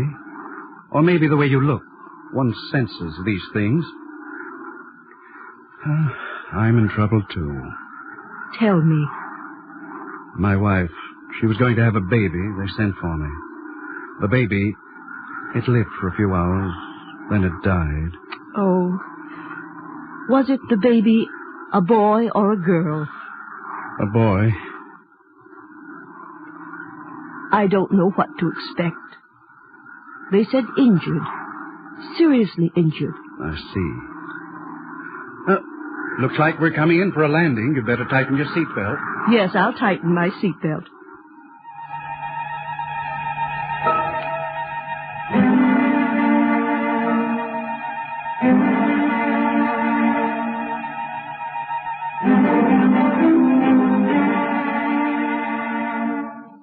He's conscious, Mrs. Stern. He's been waiting for you to come. Now, try not to upset him. He's there in the third bed on the left. Thank you, nurse. Good luck. David? It's Mother. David? Davy, my son. Hi, Mom. I've been waiting for you. Oh, what have they done to you? Are you all right? Are you in pain? No pain, Mama. I can't feel anything. Anything at all. I can't move my legs. I can't move my arms. It's like I've been turned into stone. Mom, tell me the truth. I can take it. What's wrong with me?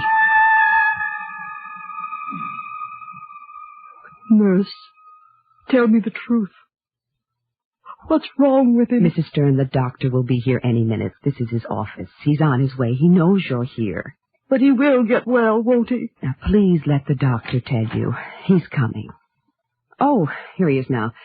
Dr. Dana, this is Cadet Stern's mother. Mrs. Stern and I don't need an introduction. It's you. We met last night on the plane. Oh, well, imagine. Yes. Well, if you don't need me, Doctor, I'll just go back to the ward. I had a hunch on the plane you might be his mother. I hoped I was wrong. You see, they brought David in just a few hours before I got the call to go home. I knew what the score was. He's going to... Die? No. At this point, we all feel pretty certain he'll pull through. Oh, thank God. When your son crashed, Mrs. Stern, his spinal cord was severed. Now, when the injury to the cord is at the lumbar level, paralysis of the lower limbs is the result. Paraplegia, we call it. But when the injury occurs at the cervical level, the upper extremities are affected as well. We call that quadriplegia. David. What about David? Where was he hurt? His injury is at the cervical level. That means... Both his arms and legs are paralyzed. I see. But he'll get over it, won't he, Doctor? I mean, there was this little girl in our building. She had polio. She was paralyzed. She got better. She got so she could walk around. Doctor, tell me the truth. You're a very brave woman, Mrs. Stern. Tell me. This is the truth as far as we know it. Some spinal injuries are not complete, and in time there may be some return of function. But when the cord is completely severed, it will not grow together again, and no technique known to date has been developed that will make it heal and function. This, we believe to be the case with your son. I see. What you're saying he's not going to get well, ever. You're saying that for the rest of his life, he's going to be a hopeless cripple. A cripple? Yes. Hopeless? That depends. On what? On him.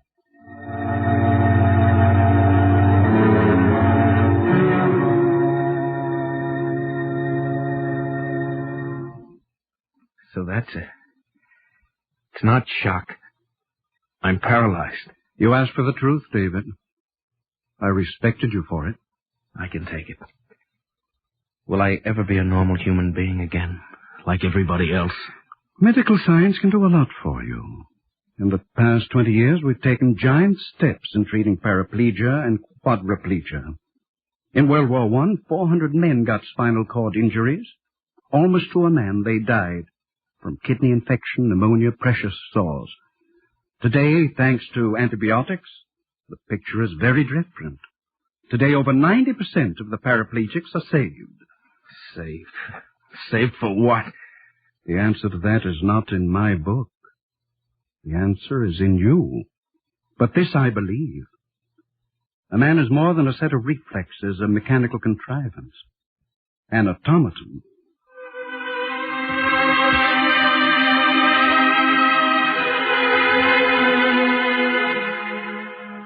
What is a man? What is man, O Lord, that thou art mindful of him? You lie on your back and stare at a crack in the ceiling, inert, motionless, heavy as a stone. What is a man? Faces bend over you. How are you feeling today? How are you feeling? How are you feeling? In the beginning, all was darkness and void. You're back at the beginning. They come at regular intervals to wash you, to turn you, to change you, to feed you. Open your mouth, please. You must eat, David. It's soup. It's good. Swallow it. What is a man? Is he forever a question? Or is he both the question and the answer, the proposition and the proof, the measure and the means? Nurse? Nurse, help me. I want to sit up. I want to try to sit up. It's good to see you sitting up. Feels good just to look out the window. You know, I never really looked at a tree before. David, we were talking about you at staff meeting this morning. As soon as you're a little stronger, we're sending you back east. Home? No, you're not ready for that yet. We'll send you to a VA hospital near your home, where you can see your family, your friends. What's wrong? What did I say? I just remembered. I had a dream last night. I was walking like anybody else. It was dark like a tunnel. But at the end of the tunnel was light. I kept walking toward the light faster and faster. Then I saw that the light was Millie. I reached out my arms to her. Then I fell. Millie. She's your girl, isn't she? We were going to be married. But she keeps writing. But I don't think she understands about me. You see, Doctor, what she likes is to dance, kid around. She hates anything that's serious. Anything ugly. What are you saying, David? That you're afraid to go home?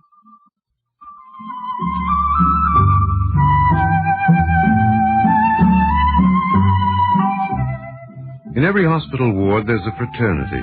You wear no badges, but you know each other as brothers. In the paraplegic ward of the VA hospital where they sent you next, you became a member of C4. You learned the lingo. If anybody not in a wheelchair was a pedestrian. You shared its banter and its bull sessions, its triumphs and its failures. Hey, he's been doing fine with his braces. Then this morning, all of a sudden, his legs just buckled under him. And there he was, lying on the floor, bawling like a baby. It could happen to anybody. Well, I heard about this fellow that drove all the way from here to California in a car. By himself, too. Oh, when I get out of here, I got it all figured out. I'm going to buy myself a little cabin cruiser. Man, that's the life. Cruising up and down Long Island Sound in the sunshine, a case of ice-cold beer in the hold. Where does that lead you? I'm going to go back to school. I couldn't afford college before, but now with what the government pays us, I can study to be a teacher or a writer, something like that. Sure, with these new electric typewriters they got, anybody can be a writer. Nothing to it. In a way, we're lucky, you know. I know this guy, a civilian. He was in an auto smash-up. Before Pearl Harbor it was. He doesn't get a red cent, and he can't even scratch his own nose. His mother has to take care of him. There's always somebody worse off than you are, I guess. Sure, all you gotta do is look around you.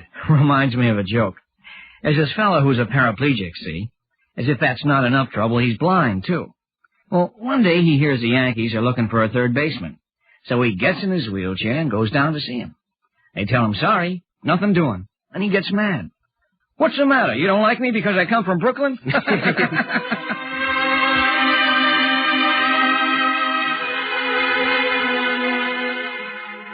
But always, like a dark shadow below the surface of your mind, is the question, what is a man? Will I ever be a normal human being again? Will I ever be like everybody else? Don't depress yourself. It's a good lunch today. You will enjoy it more if you feed yourself. You know I can't feed myself. Try it. Take the fork in your hand, like so. My hands are too weak. Try it. Look, will you let me alone? I tell you, I can't do it. We can always do more than we think we can.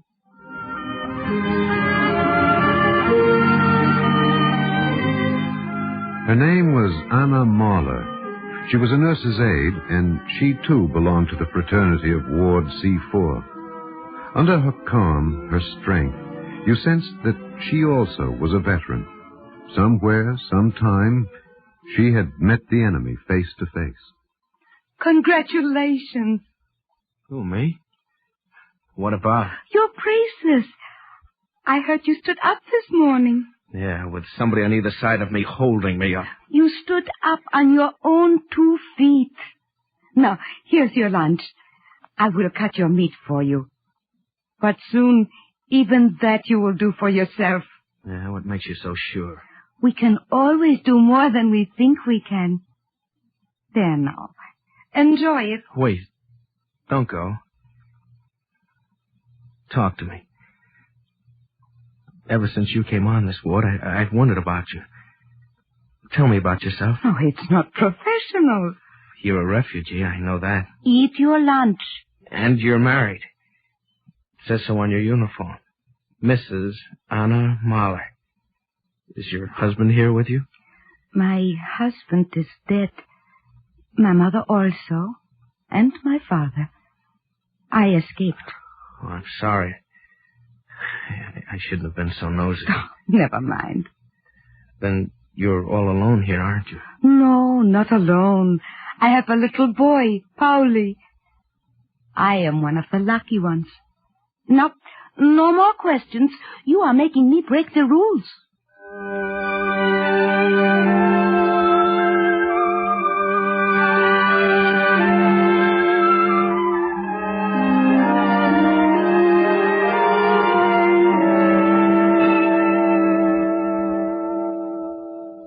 Look at him! All spruced up! I gave him a shave with my electric razor. Hey, where you going, Dave? Store club? His girl's coming to see him this afternoon. I didn't know he had a girl. Hey, where you been keeping it, Dave? In your locker? Lay off. Can't you see he's nervous? He hasn't seen her for over a year. Well, who wouldn't be nervous? Hey, you know, that reminds me. Yeah, I know this guy, see? He's engaged to this girl. Well, that's before he went into the service.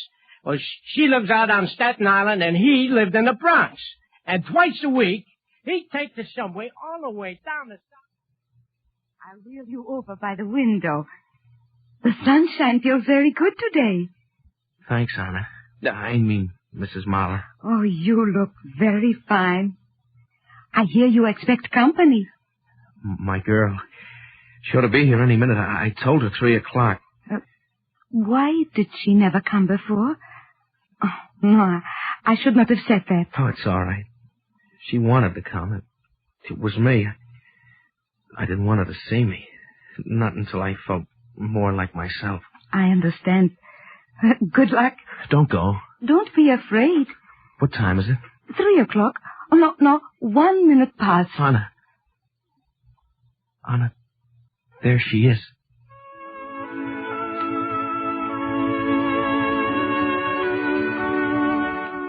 It was like the dream where you were walking. You were in this dark tunnel, and at one end of the tunnel was light. But it wasn't a dream. Millie was standing in the door of the ward in the sunshine. She had on a light blue dress that matched her eyes and a bright, painted-on smile. She was coming toward you on those crazy high-heel shoes she always wore. She was the light. With all your strength, you tried to reach out your arms to her. But she drew back, her face crumpled like a child's. Oh, David. I can't bear it. I didn't know. He tried to tell me, but...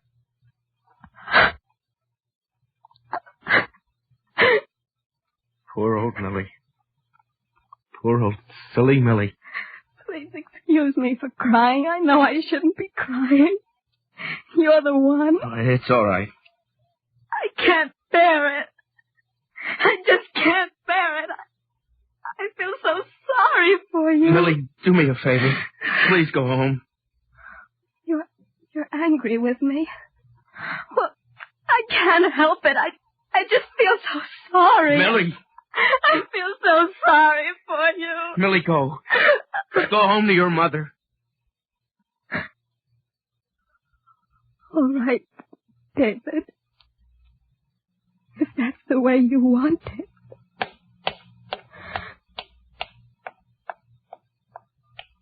Mrs. Mahler. Mrs. Mahler. Anna, where are you? I need you. Here I am. What can I do for you? My bed. Please wheel me back to my bed. Yes, I'll wheel you. But one day soon, I think you will be able to wheel yourself. What is a man? What is man, O Lord, that thou art mindful of him, and the Son of Man that thou thinkest of him? One day, a long time after Millie, you know. A long time after months of trial and error, private pain and public defeat, you know. Man is both the question and the answer, the proposition and the proof, the measure of the now, the means toward the then. Thou hast made him but a little lower than the angels. I've come to say goodbye, Anna. David, how did you get down here to the chart room? How do you think? I wheeled myself. I told you. Yeah, I know. We can always do more than we think we can. Anna, I'm going home. So? My mother came this morning to drive me home. You know my mother, don't you? How do you do, Mrs. Stern?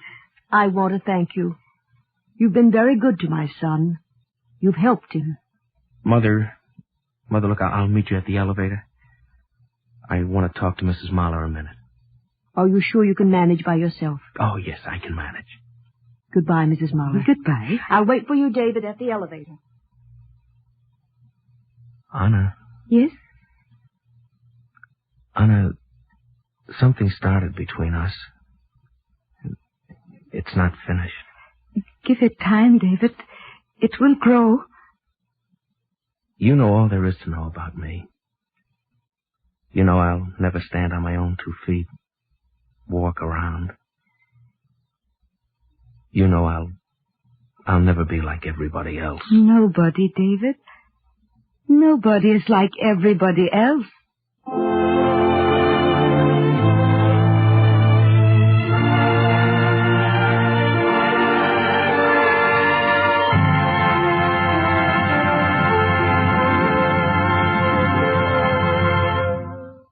If you would like a copy of today's script, please send your name and address with 10 cents to cover the cost of postage and handling to the Jewish Theological Seminary of America, 3080 Broadway, New York 27, New York.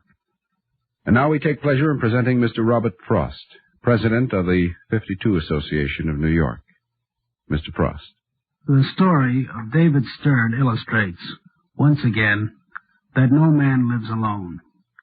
David went forth when his country was in peril and offered his life to protect all that we hold dear.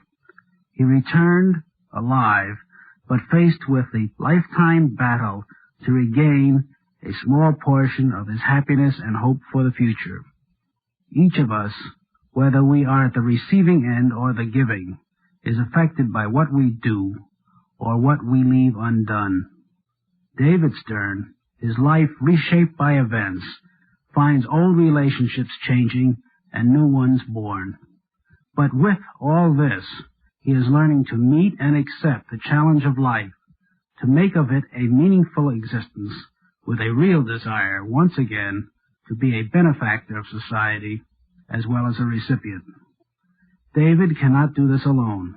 It takes the doctors, the nurses, his family, his friends, and by no means least, those of us who step from the faceless world outside to reach in and help David recapture his goal of the full life. It is in the American tradition that volunteer organizations come into existence almost spontaneously because there is a need, and this in itself gives David and others like him strength. For just as he has learned that no one lives alone, he also now knows that he will not be alone. That is why a group of your fellow citizens have joined forces as the 52 Association and have made the pledge, "The wounded shall never be forgotten." There is still much to be done to enrich the lives of these men. There are hospital entertainment programs, there are jobs to be found, there are mind-soothing hobbies to be encouraged, and rehabilitation aids that need support. The men and women of 52 give a little of their time to these men who have given their eyes, their arms, their legs, and so much of their lives for all America. At the end of the day, who's to say where the greatest reward lies? For you have given something that could not be sold, and received that which could not be bought, the true gift of love of your fellow man. Thank you, Mr. Frost. Our Eternal Light drama today, Icarus in a Wheelchair, was written by Virginia Mazer and was based in part on an unpublished manuscript, Companion in Flight, by Mrs. Eva Frost. Cantor David Putterman sang the liturgical introduction. Featured in the cast were Robert Hastings, Marion Carr, Abby Lewis, Guy Rep, Patsy Bruder, Herb Duncan, Sam Raskin, and Ann Petoniak. The narrator, Alexander Scurvy. This is Mel Brandt.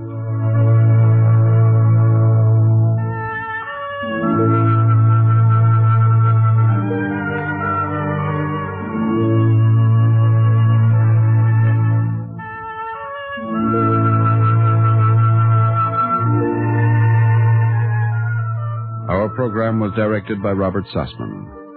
This weekly program is presented under the auspices of the Jewish Theological Seminary of America.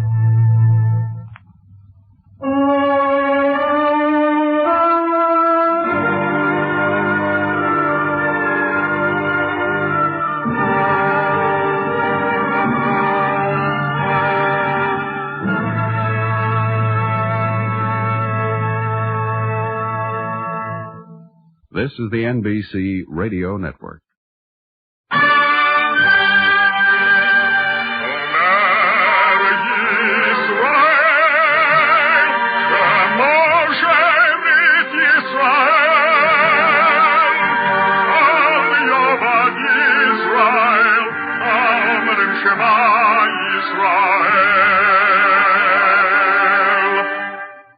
And the Lord spake unto Moses, saying, Command the children of Israel that they bring unto thee pure oil olive beaten for the light, to cause the lamps to burn continually in the tabernacle of the congregation, and it shall be a statute forever in your generations.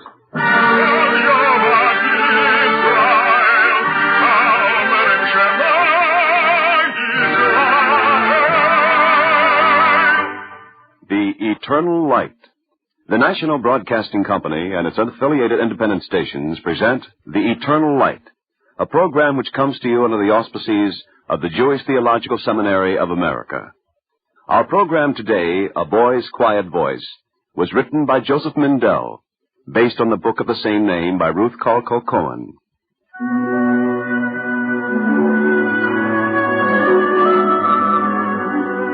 I remember a boy not yet 15, and a boy's quiet voice after pain and long silence. Why, Mom? Why? There are questions that encompass the world and rise up to trouble the angels. Then what should I say to my son Ephraim, and how should I answer? Yet we are neither the first nor the last, and if I tell you the story, it is only to show how one family faced a question that defies an answer.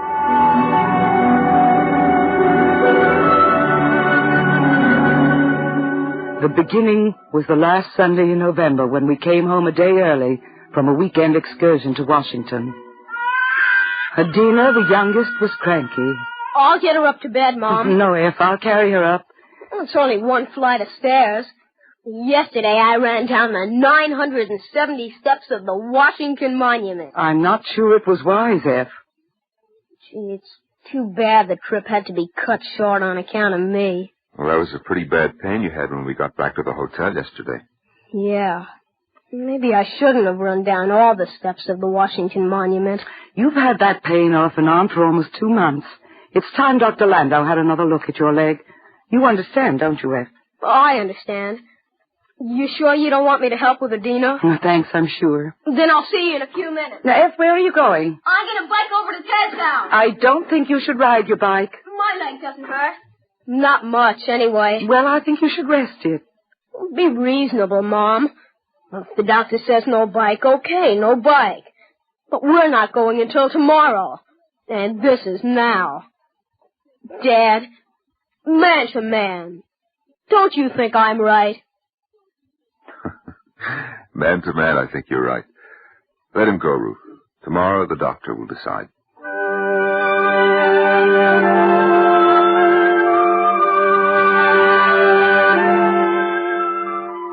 You can get dressed now, Ephraim. Well, Dr. Landau? Well, I'd like another opinion, Mrs. Cohen. I'd like an orthopedist to look at his leg. Oh, but it's only a bruise, isn't it? Well, he'll know better than I what the story is. Oh, I'll call you tonight, Dr. Landau, after I've talked to my husband. Mrs. Cohen, I've already made an appointment for you. Oh.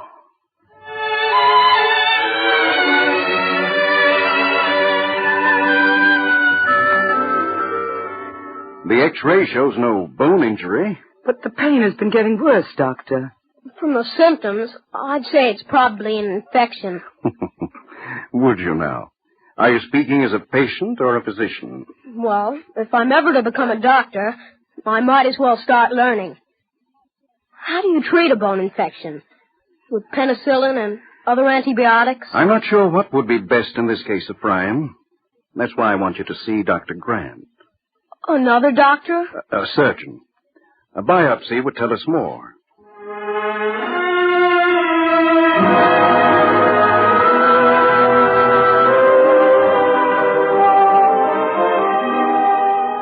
Dr. Grant will be down soon. But you were in the operating room, Dr. Landau. We want to know. Well, he'll have to tell you, Mr. Cohen. That is, he was in charge of the operation. And how is Ephraim? When can we see him? Soon. He's all right. Oh, here's Dr. Grant. Don't think me abrupt or without feeling. The kindest way is to tell the truth quickly. I'm very sorry. I have bad news for you. It's a sarcoma of the tibia, the leg bone. Cancer? No, it can't be. Well, can you be sure, Dr. Grant? Isn't there a possibility? Mr. Cohen, there's no doubt. But fortunately, it was detected early. If it has not yet spread, then prompt treatment. That is immediate amputation would, I think. Oh, now, Mrs. Cohen, you mustn't look at me like that. It's the only chance of saving your son's life. You must understand. If you were my son, I wouldn't hesitate a minute. How will we tell him, Herman? How can we tell Ephraim? He doesn't have to know yet, Mrs. Cohen. Not for a while. And when it's time, let me tell him.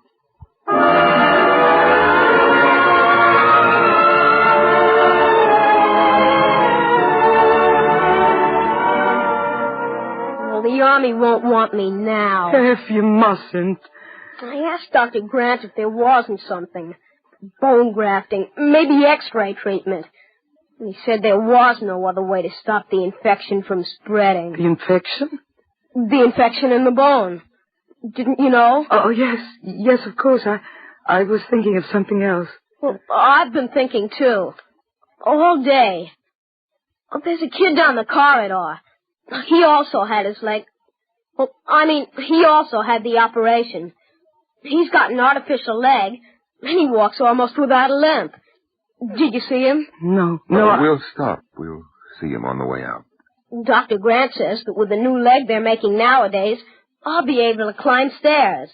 I'll even be able to ride my bike. What do you think of that?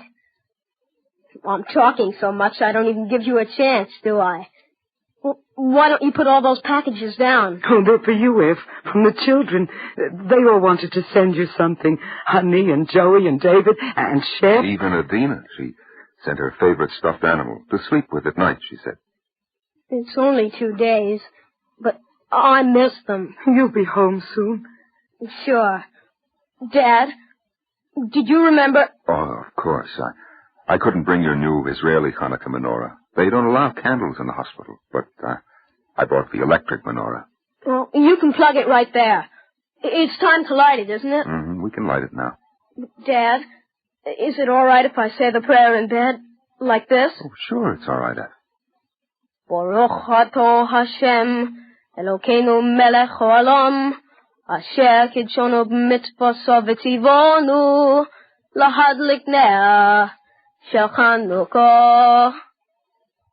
Praise be thou, O Lord our God, King of the universe, who has sanctified us by thy commandments, and commanded us to kindle the light of Hanukkah.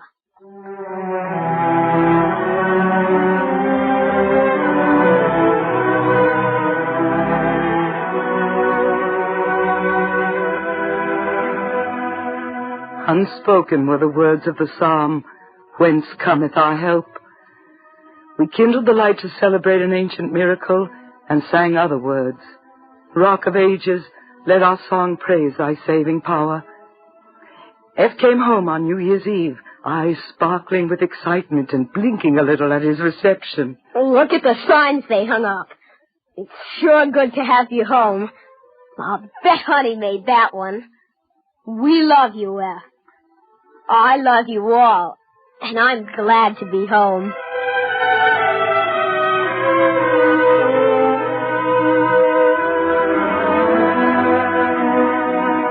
There was so much for him to do at home. Reading, experimenting with his new tape recorder, studying radio theory for his advanced radio license, writing letters. One was to another radio ham. Dear Eric. Eric was a minister in a town upstate, but hams I knew called each other by first names. Dear Eric, I got home from the hospital last week, and here I am, a one-legged ham. It's not so bad. The only thing that is bad is that everybody worries how I'm getting along. And since they worry, I do too. I don't think I mind the whole operation more than I mind the worrying. So please, don't worry. We grew accustomed to a new sound in the house. F took to the crutches as though they were part of his natural gear, easily, pleasantly. Lean on me, F, while you put on the phylacteries and prayer shawl. Thanks, Dad, but I can balance by myself. See? The crutches enabled him to go back to school. Oh, but F had another goal. Doctor, how long before I can wear the artificial leg? Well, we have to rehabilitate your muscles and toughen the nerve fibers. Say by March the 3rd? You have the date picked out, hmm? That's the day of my cousin's wedding. I want to walk in on 2 feet. I'm afraid that's a little too soon. The end of March would be more like it. F, you'll have some pain, too. I know, Doctor. But I already found out. There are worse things in the world than pain.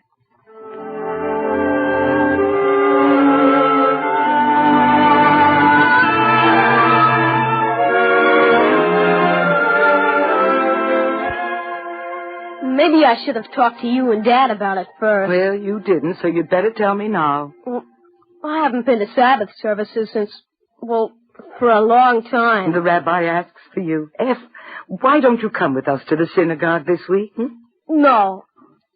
It's different going to school on crutches, but not to the synagogue. Not yet. All right, F. Whenever you're ready. But I was talking to Sid, and then we called a lot of the fellas. We were on the phone all afternoon, and they all said they'd be glad to do it. I don't know what in the world you're talking about. Why can't we, Sid and Zev and Jed and the rest of us, why can't we have Sabbath services right here? We're all bar mitzvah, and we can pitch in conducting the service and reading the Torah. Well, I don't see why not. Great. Mom, will you make us a curtain? Blue and gold. Dan can fix it on a drawstring along the east wall for an ark. And if the congregation will lend us a scroll of the Torah... You will have a scroll. Then we'll hold Sabbath services in our own synagogue.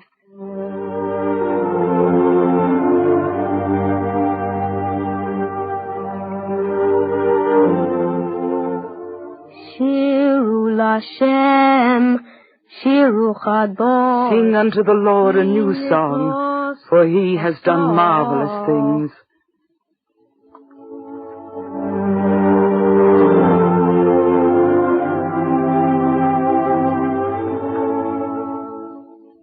Herman, have you seen the car keys? I don't remember what... Not so loud, Ruth. F is recording a concert on tape. Now? Why not? He's finished his homework, had a long telephone conversation with Sid, installed the heterodyne circuit in the radio he's building. The what circuit? How should I know? You mustn't expect your husband to be as talented as your son. Oh, the keys, Herman. Do you know where they are? Right there on the table. Where are you going, Ruth? It's Tuesday night. So? My Tuesday night chorus group. Huh. So long since you've gone to it that I'd forgotten. So had I. And suddenly, today I remembered, Herman. Today, for the first time in so long, I feel that I can sing again.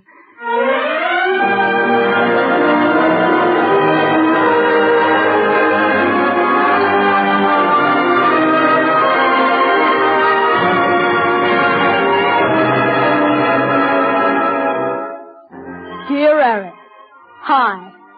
How are you with yours? We're all fine here, thanks. Just last Thursday, I got my new leg home. I'm coming along on it slowly and hope to be as good as new by summer. I might drop in during... ready, F. Coming, Mom! I'll get the soup now. Look, everybody. No cane. Joey, pull out a chair. No. Don't help me.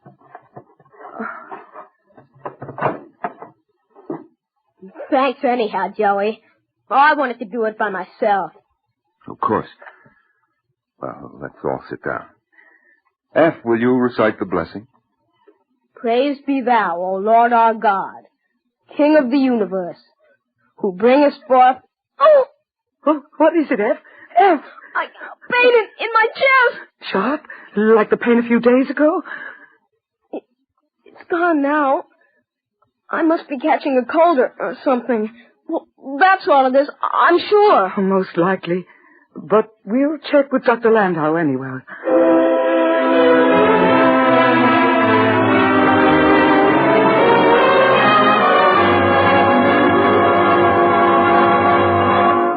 You have the x-rays, Dr. Landau? Yes, I have them.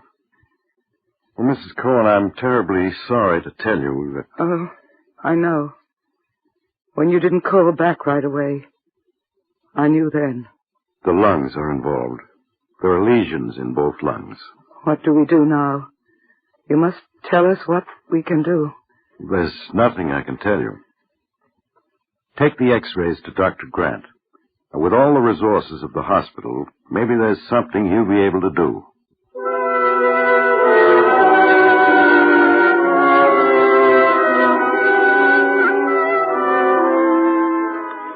It's clear now that the spreading began even before the operation. What can we do, Dr. Grant? Only a portion of each lung is still functioning. I'll give you a prescription for something to ease his pain. Well, that's not enough. Mrs. Cohen, we don't know any way to stop this type of metastasis. Oh, but there's x-ray treatment, cobalt or surgery. Worse than useless, possibly harmful. Well, then some medicine, some drug.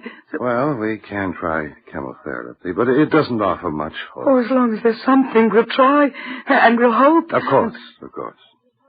Only, Mrs. Cohen, there's so little time left.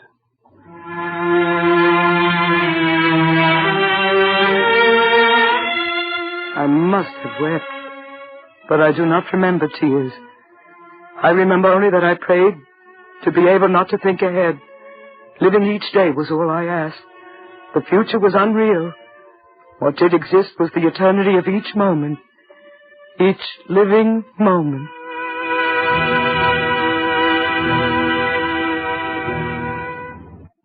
Mom, what does the new X-ray show? Did you speak to Dr. Landau?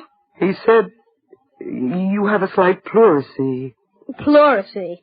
That's not so bad. You'll have to take things a little easy for a while. The way I figure it, Mom, everybody has to have a period of trouble. I suppose so. Maybe this is mine. And later on I'll have smoother sailing. Of course you will. We'll rest you up and we'll feed you well. And in fact, I'm going to make lunch now. Oh, I'm not hungry. Oh, son, try to eat. I'll fix you something special. Okay, Mom. I'll try. That's good. You come down when I call you. Mom, can I have it here in bed? I guess I'm kind of tired.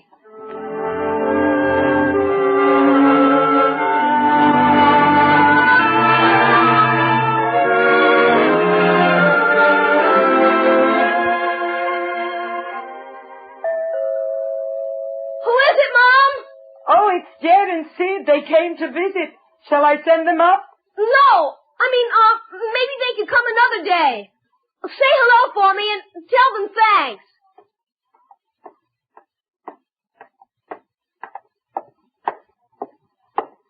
We all start talking at once, and it's too much noise. Well, I'm sure they understand, dear.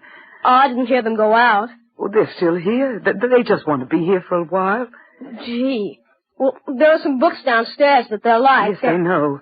It's time for your medicine, Ed. Well, here. I've been thinking, Mom. You used to say that when you were very little. Almost as soon as you learned to talk. What? Sometimes I'd come into your room and find you in your bed. Not sleeping, not playing, just sitting. And I'd say, "What are you doing?" And you'd say, "I'm thinking, Mommy. That's all, just thinking." Well, I've been thinking about the future. What will I do when I'm a father? And I won't be able to run after the bike when I'm teaching my children to ride. Do you remember how Dad used to run along with me when I first learned? We couldn't keep you off the bike. You would have learned without his help. You know you would. I guess so. How will I ever be able to play ball again? Listen to me, darling. I'll tell you what I think. There are a lot of things you will be able to do. Haven't you proved it already? You're a nice person to have around, Mom. Oh, you're sweet. Now, what are all these papers scattered over the bed? They're plans that Dad and I are working on. More plans? Sure. For an intercom, so I can hear what's going on downstairs and talk back from my bed right here.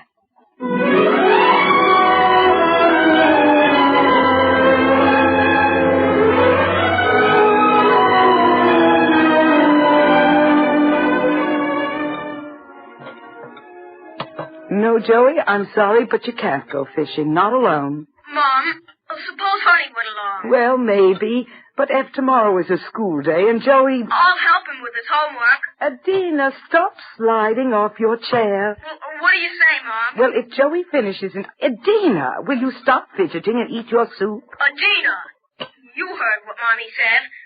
Get back on the chair. All right.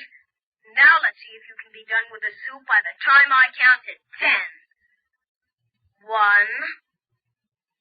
2, 3, 4,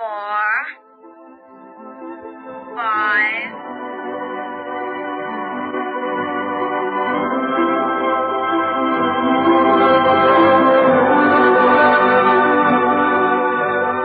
You count the days, not knowing what lies ahead, only that each day must be filled with living and with love. Was it not always true, and not for us alone?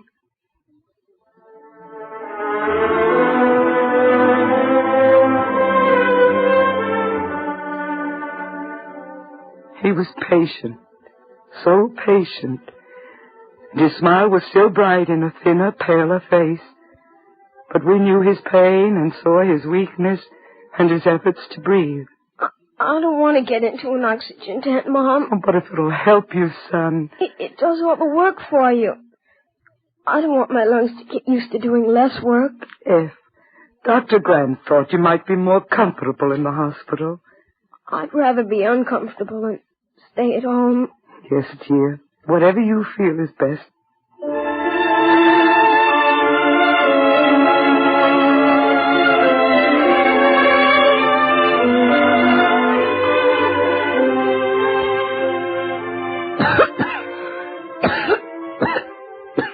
F. Dad, I think I better go to the hospital.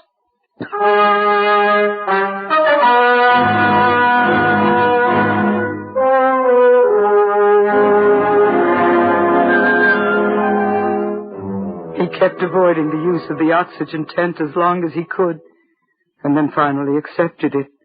It's lonely in the oxygen tent, Mom. Will you hold my hand? Of course, son. Mom, when does the doctor think I can plan on being home? He didn't say, not for certain. He never does.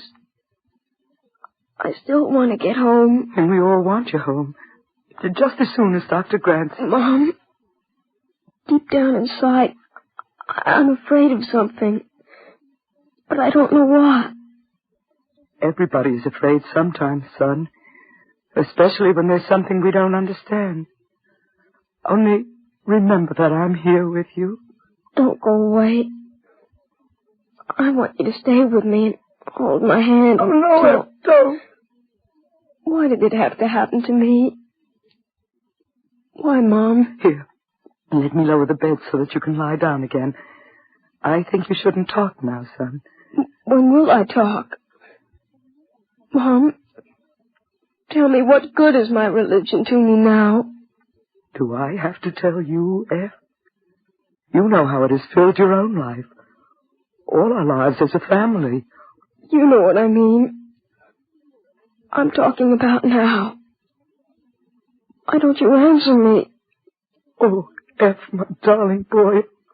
Only I could. If only I had an answer for you, for myself, for all of us. But we have to go on, finding hope, finding comfort, not giving up. And you've shown us how. I know you're here to give me comfort. Such a short life.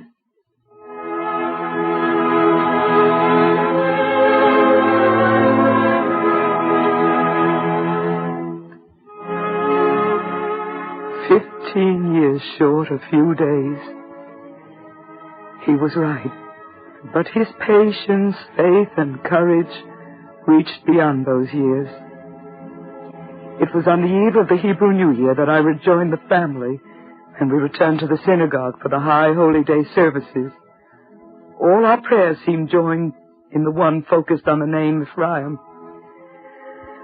And it is said, "Nevertheless, I will remember my covenant with thee in the days of thy youth, and I will establish unto thee an everlasting covenant." And it is said, "Is Ephraim my dear son? Is he a pleasant child? For as often as I speak of him, I do earnestly remember him still, and my heart yearneth toward him."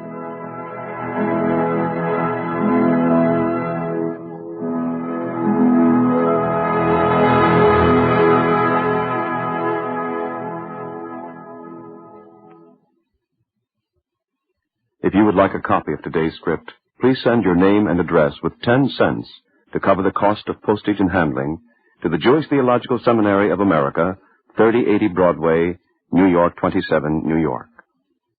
And now we take great pleasure in presenting Rabbi Emanuel Rackman, past president of the New York Board of Rabbis and spiritual leader of Congregation Sherei Tefillah in Far Rockaway, New York. Rabbi Rackman. No religion has ever satisfactorily explained why it is that a good God tolerates the existence of evil, nor does Judaism explain why anyone is singled out for an untimely death.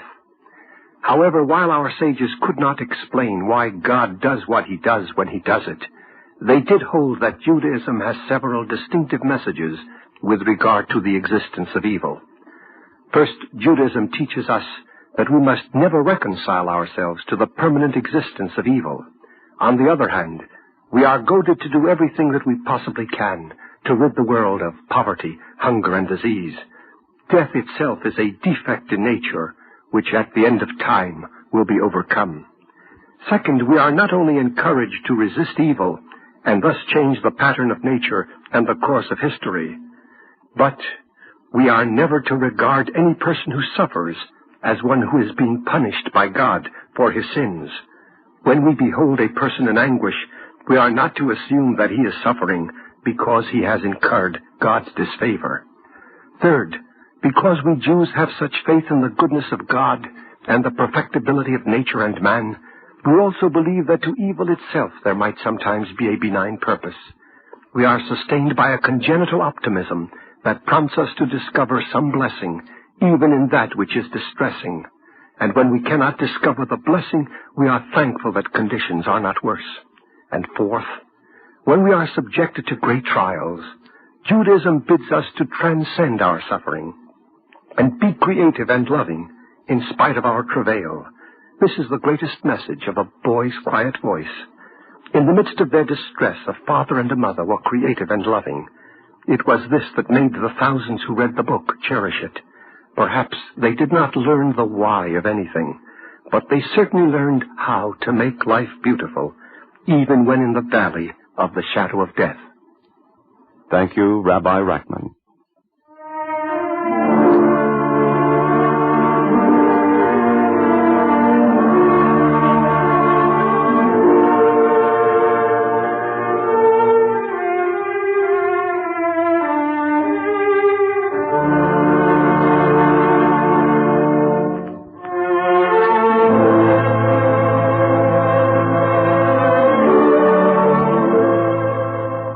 Our Eternal Light drama today, A Boy's Quiet Voice, was written by Joseph Mindell and based on the book by the same name by Ruth Colco Cohen, printed by Greenberg Publishers.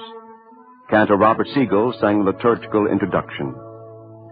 Because of the observance of the Jewish holiday of Shavuot, the Eternal Light program will not be heard next week, but will return at its regular time 2 weeks from today. Featured in the cast were Edna Russ Merrin, Peter Laser, Norman Rose, Maurice Totlin, Guy Rep, and Ivor Francis. This is Wayne Howell. Our program was directed by Parker Gibbs. This weekly program is presented under the auspices of the Jewish Theological Seminary of America.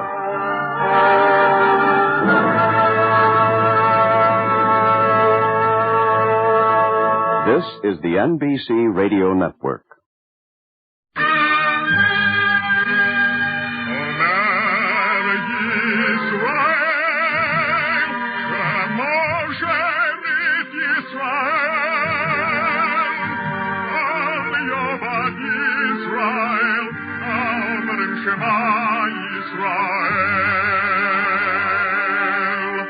And the Lord spake unto Moses, saying, Command the children of Israel that they bring unto thee pure oil olive beaten for the light, to cause the lamps to burn continually in the tabernacle of the congregation.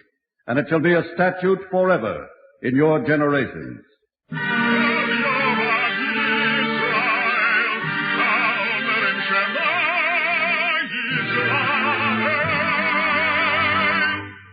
The Eternal Light. The National Broadcasting Company and its affiliated independent stations present The Eternal Light, a program which comes to you under the auspices of the Jewish Theological Seminary of America. Our program today, The Hour Is Now, was written by Joseph Mindell.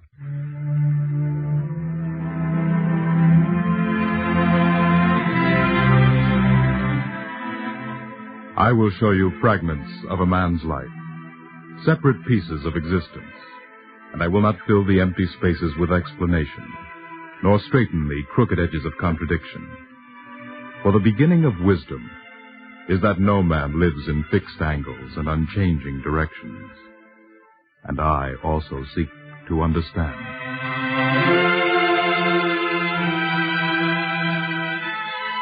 The beginning is Tarnopol, 15 years ago. Even a city does not remain the same. Tarnopol was a Polish city, and now it is Russian.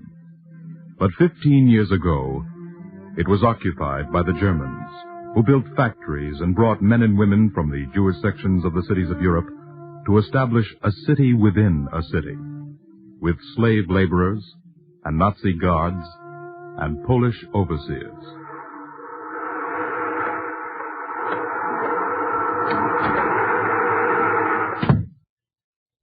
Hi, Littler. Good morning, Major. If you'll be seated until I... Get up, listener. On your feet, I said.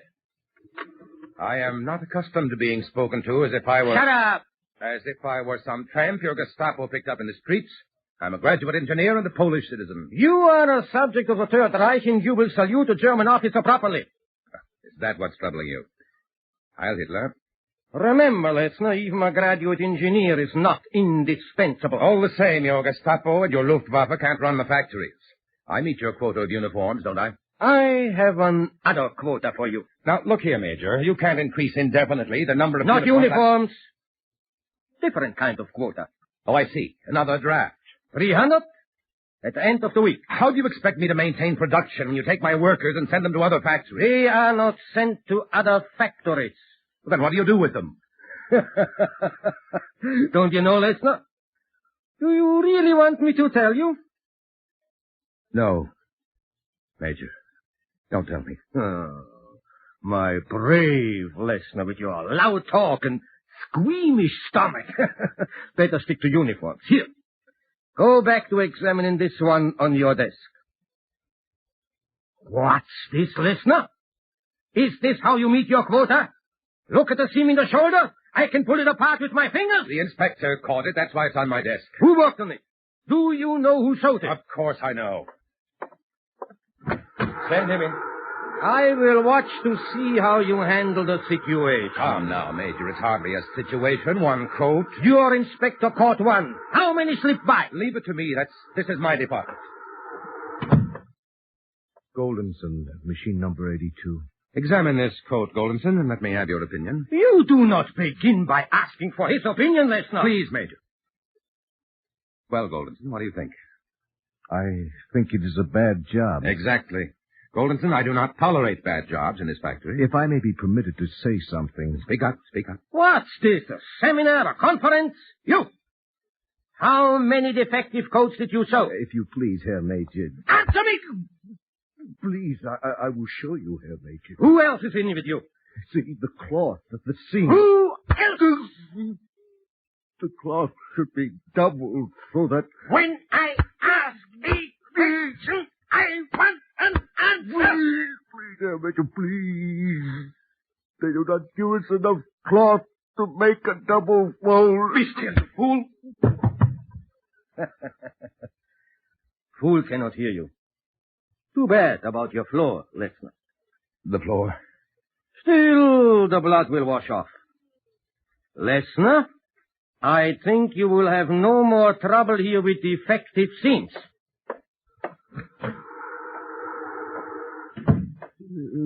Can you get up, Goldenson? Here, hold on to me. I will be all right. Her face is covered with blood. Here, use this towel. There are some bad cuts, but it could have been worse, Goldenson.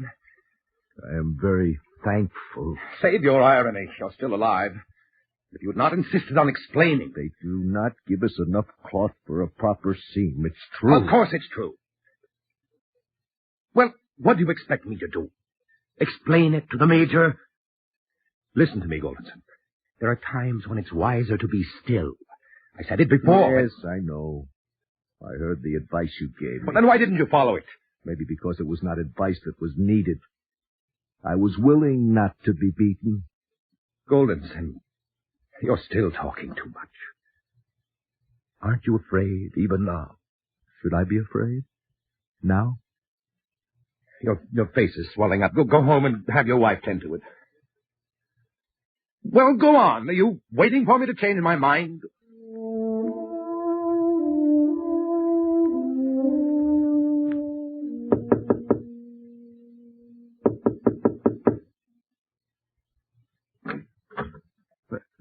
Herr Lessner. Well, am I to stand out here all night? Oh, no, of course not. Come in, please. Why are you out of bed, Goldenson? Your wife should be taking care of you. He has a pair of lungs, my son. Only 10 days old. He needs more care than I. Yes, of course. Oh, you're well set up here. I mean, considering... I know what you mean, Herr Lessner.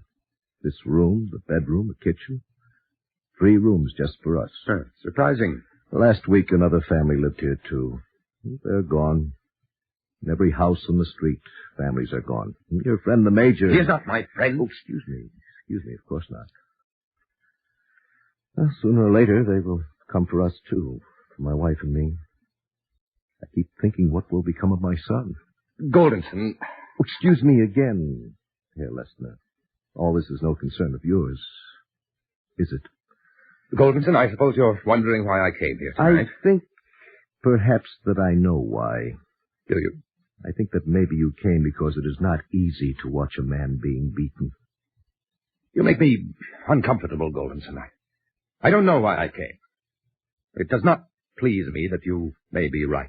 Maybe there was another reason, Herr Lessner. Maybe you also came to tell me that you do not really believe it was better to be still. Oh, now you're telling me what I believe and what I don't believe. Because there is a time when it is necessary to speak, when a man must act. Isn't it so, Herr Lessner? Oh, I know what you're saying, Goldenson. Now, you listen to me. The Major had a club in his hand. It could as well have been a gun. It was not easy to see you beaten. I felt every blow. But there, in my office, someone was going to feel the club or the bullet. Goldenson, if it happened again, I would keep my mouth shut again. Do I make myself clear? It is clear enough. To myself, it does not matter, but my son... It's strange what matters to a man. I want to know what you're thinking. Why should you care? No reason, but tell me. No, it's not necessary. I can see it in your face. I will tell you what is written in the Talmud and the ethics of the fathers. Despise no man, and consider nothing impossible, for there is not a thing that does not have its place, and there is not a man who does not have his hour. Good night, Golden. Oh, wait. What happens to me tomorrow, next week, I think it can no longer be prevented by anything I may do or you. But my son, must it also happen to him? What do you expect, Goldenson? Don't you know what kind of world you live in? You can't rely on me or any man. My son is 10 days old. On whom shall he rely?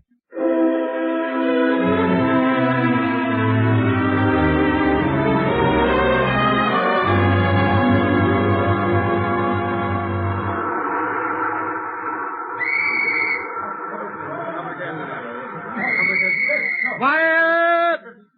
Sergeant, get them quiet. Quiet. Remain at your machines until you are called. What's going on, Major? Have you forgotten last night I came for my quota? No, I won't let... Well, go on. You were about to say something. You have nothing to say, Lesnar? I have nothing to say. I thought so. Sergeant, count up 50, starting from the windows. Take them down to the traps. Up! Up! Lester, this is the hour.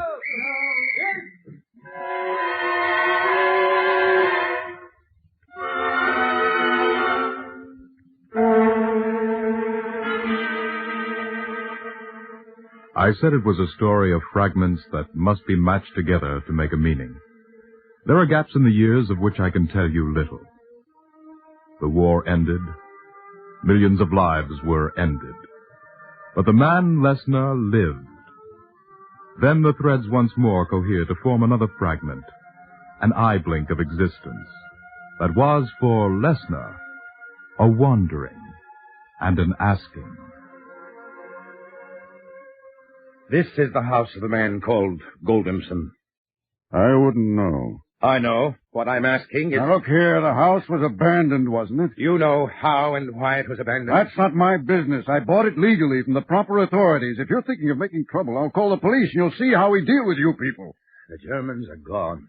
The people are still being dealt with. If you know what's good for you, you'll forget what you came for and go away. All I'm asking is information about Goldenson's family. How should I know about them? Ask your own people. I talk to you, and I wonder who my people are. What do you mean? You're not a Jew. Then why should you care? Never mind why. But what can you tell me? All right. Don't get excited. Listen. One of them came back recently, a Jew. How long he'll stay is another story. Maybe he can tell you about this Goldenson and his family.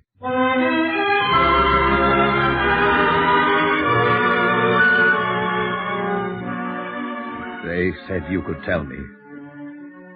I'm talking about Goldenson. I'm sorry to remind you of those days, but if you could tell me anything. You don't know me, Lesnar? Who are you? Why should you know me? I was one among many. One machine among 1,000 machines. Oh, don't go, Lesnar. Are you afraid to face me? What can I say? Only what all the others say. That you had no choice. They made you do what you did. That you are not a hero, but an ordinary man. That if you also held a club in your hand, still you did not use it on anyone. Go on, say it.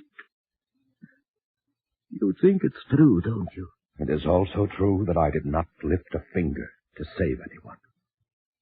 What do you want to know, Liz? Did you see Goldenson after? Yeah, they were sent to the same camp. He's dead. His wife is dead. Their families?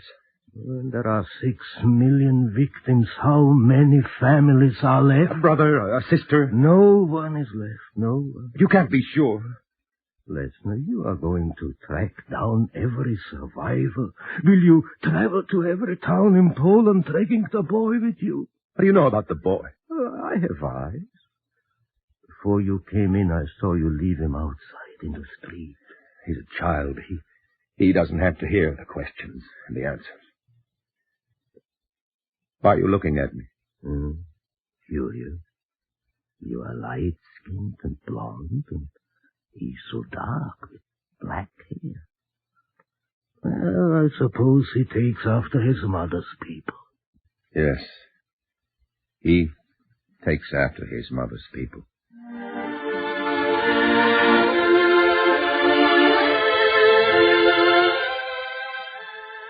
Of the empty years that followed, only this is known. Lesnar gave up the futile search, and the boy, Victor, grew older in his house. What questions were asked and what answers given, who will say? Yet the thread that links the fragments of a life was unbroken. For on a day more than 12 years after the beginning, Lesnar brought the boy Victor to a certain man and asked a question. Is it too late to teach a boy his age Hebrew? We are told that the sage Akiba did not even begin to study until he was 40. He will begin now, today. If you like. But I must tell you, it's very unlikely that he'll become a Talmid Chacham. What? Learned in the Talmud. You do not understand? I don't have to understand. Victor does. I see. You'll excuse me for asking, but why? I'll pay you well. Don't you want to teach the boy? Of course. Only why is it so important? Victor will be 13 in a few months. Yes, he's growing nicely. Oh, don't you understand? He'll be 13, the age when a boy is... Oh, I don't know why I wanted to call it. Bar mitzvah. When a Jewish boy takes on the responsibilities of a man, a member of the congregation. Now you know what I want. But you are not... that is... Never mind about me. Will you do it, or shall I find another teacher? Well, yes or no? Oh, we must start at the beginning, and there is very little time. It would be good if he had some extra help. Then give it to him. At home, I mean. But I... All right. You can also teach me Hebrew.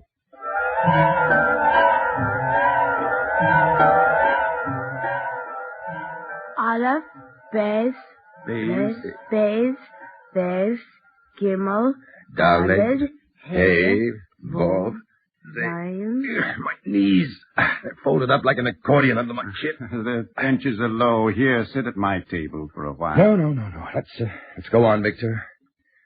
Ches, Tes, Yud, Kuf, Chuf, Lamed, Mem, Nun, Sameh.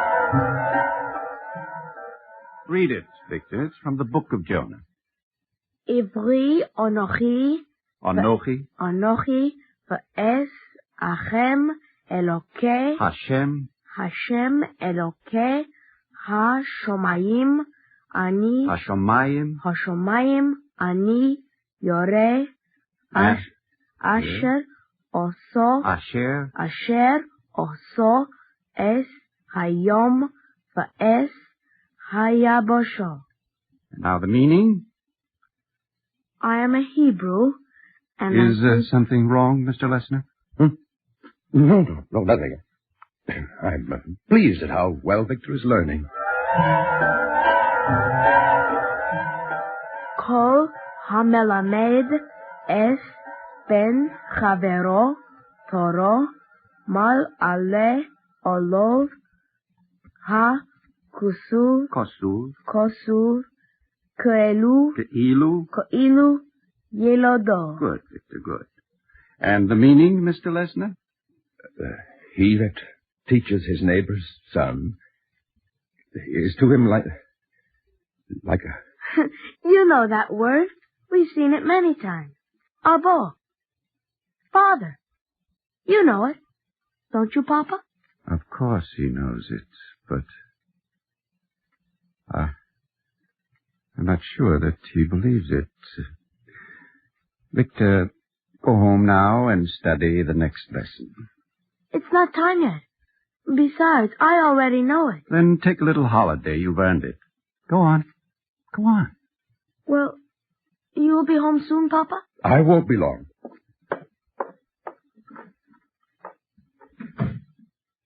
It's better to talk about these things, Mr. Lessner. Whose son is he?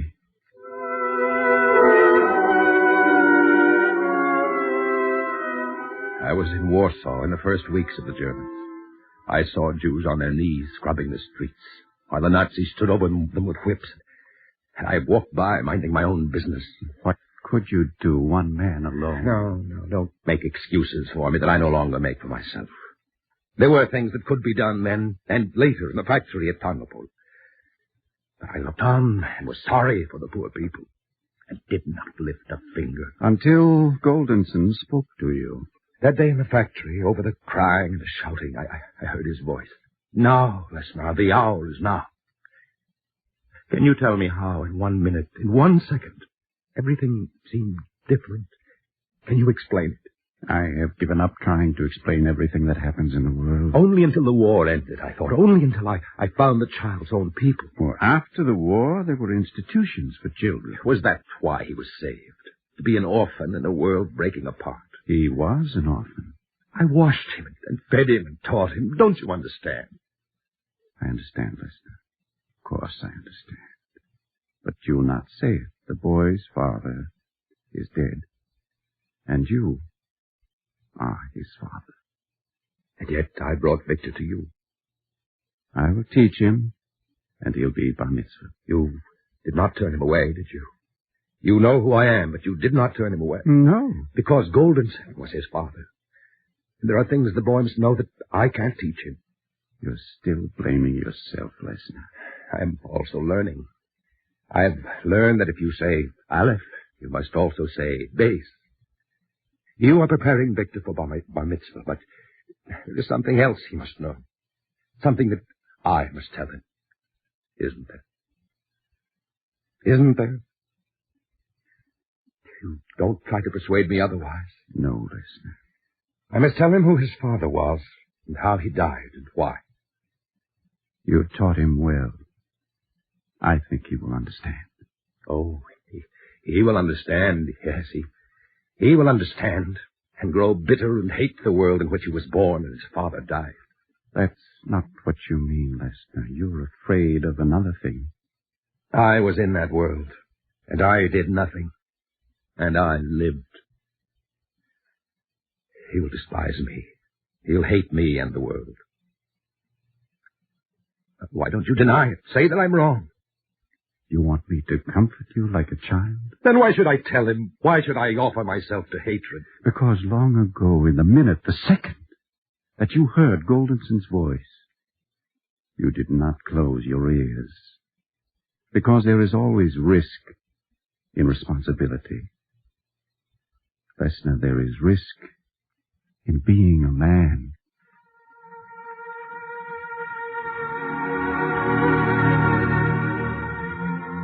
The story comes close to the end, and the time is near for making a sum of understanding out of separate fragments. Only the last is missing. An agricultural settlement in Israel. Can we stop for a little while? It's been a long day's work, Victor. Only for a minute. For a minute, then. I want to look at the fields. We must have plowed 20 acres today. Mm-hmm. You're tired. It's nothing. There's a reason. I used to be tired before. In Poland, I mean. But there was never a reason. Do you know what I mean? I think so. I was always waiting to do something. To find out something. I didn't know what. You know now, Victor. Look, Papa. The field we plowed used to be desert. In school yesterday, we learned a psalm. Shuva Hashem Es Shvisenu Kahafikim Ba Negev.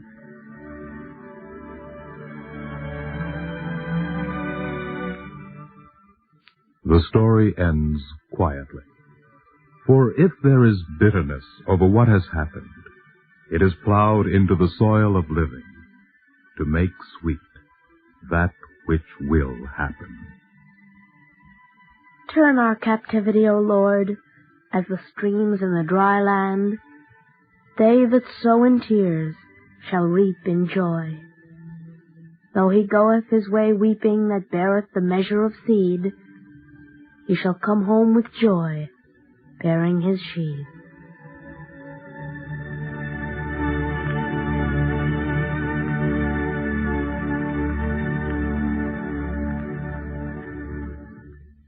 If you would like a copy of today's script, please send your name and address with 10 cents to cover the cost of postage and handling to the Jewish Theological Seminary of America, 3080 Broadway, New York, 27, New York. And now we take great pleasure in presenting Rabbi David Kahana, spiritual leader of the East 51st Street Synagogue in New York City. Rabbi Kahana. The problem of proper timing is one which faces us daily. How often, indeed, while in the midst of some activity, we will suddenly ask ourselves, should I do this now, or should I perhaps wait for more favorable circumstances? In answer to this frequent question, the play suggests that there is no time like the present, for it is only the present moment which is fully and surely yours. This answer is echoed by the gamut of human experiences which constantly remind us that life is too short to act little, and tomorrow may be too late, for you may never pass this way again. Let us therefore make haste to be kind, be swift to love.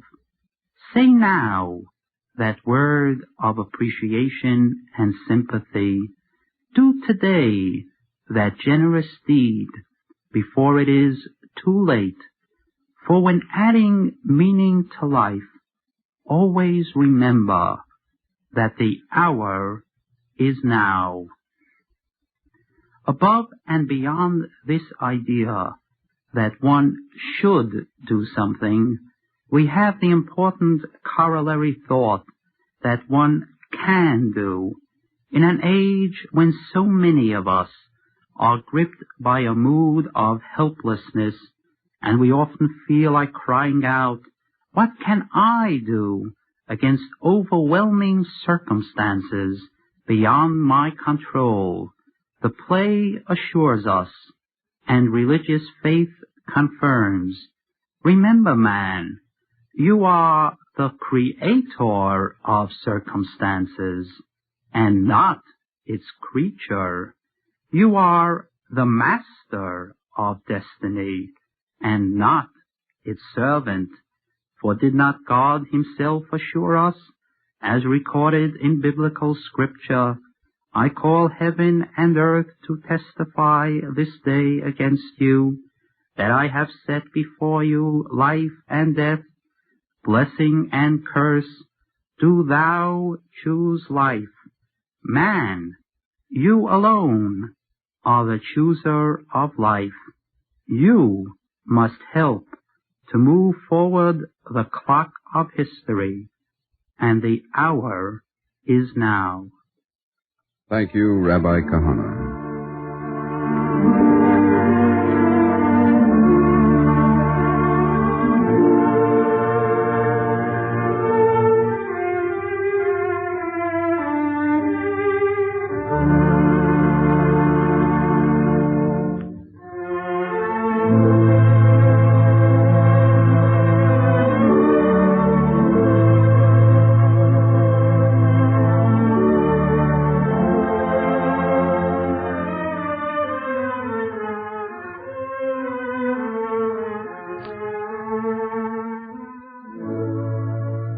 Our Eternal Light drama today, The Hour Is Now, was written by Joseph Mindell. Cantor Robert Siegel sang the liturgical introduction. Featured in the cast were Carl Weber, Sam Gray, Roger DeKoven, Theo Getz, and Kerry Mark George. The narrator, Chet Gould. This is Mel Brandt. Our program was directed by Parker Gibbs. This weekly program is presented under the auspices of the Jewish Theological Seminary of America.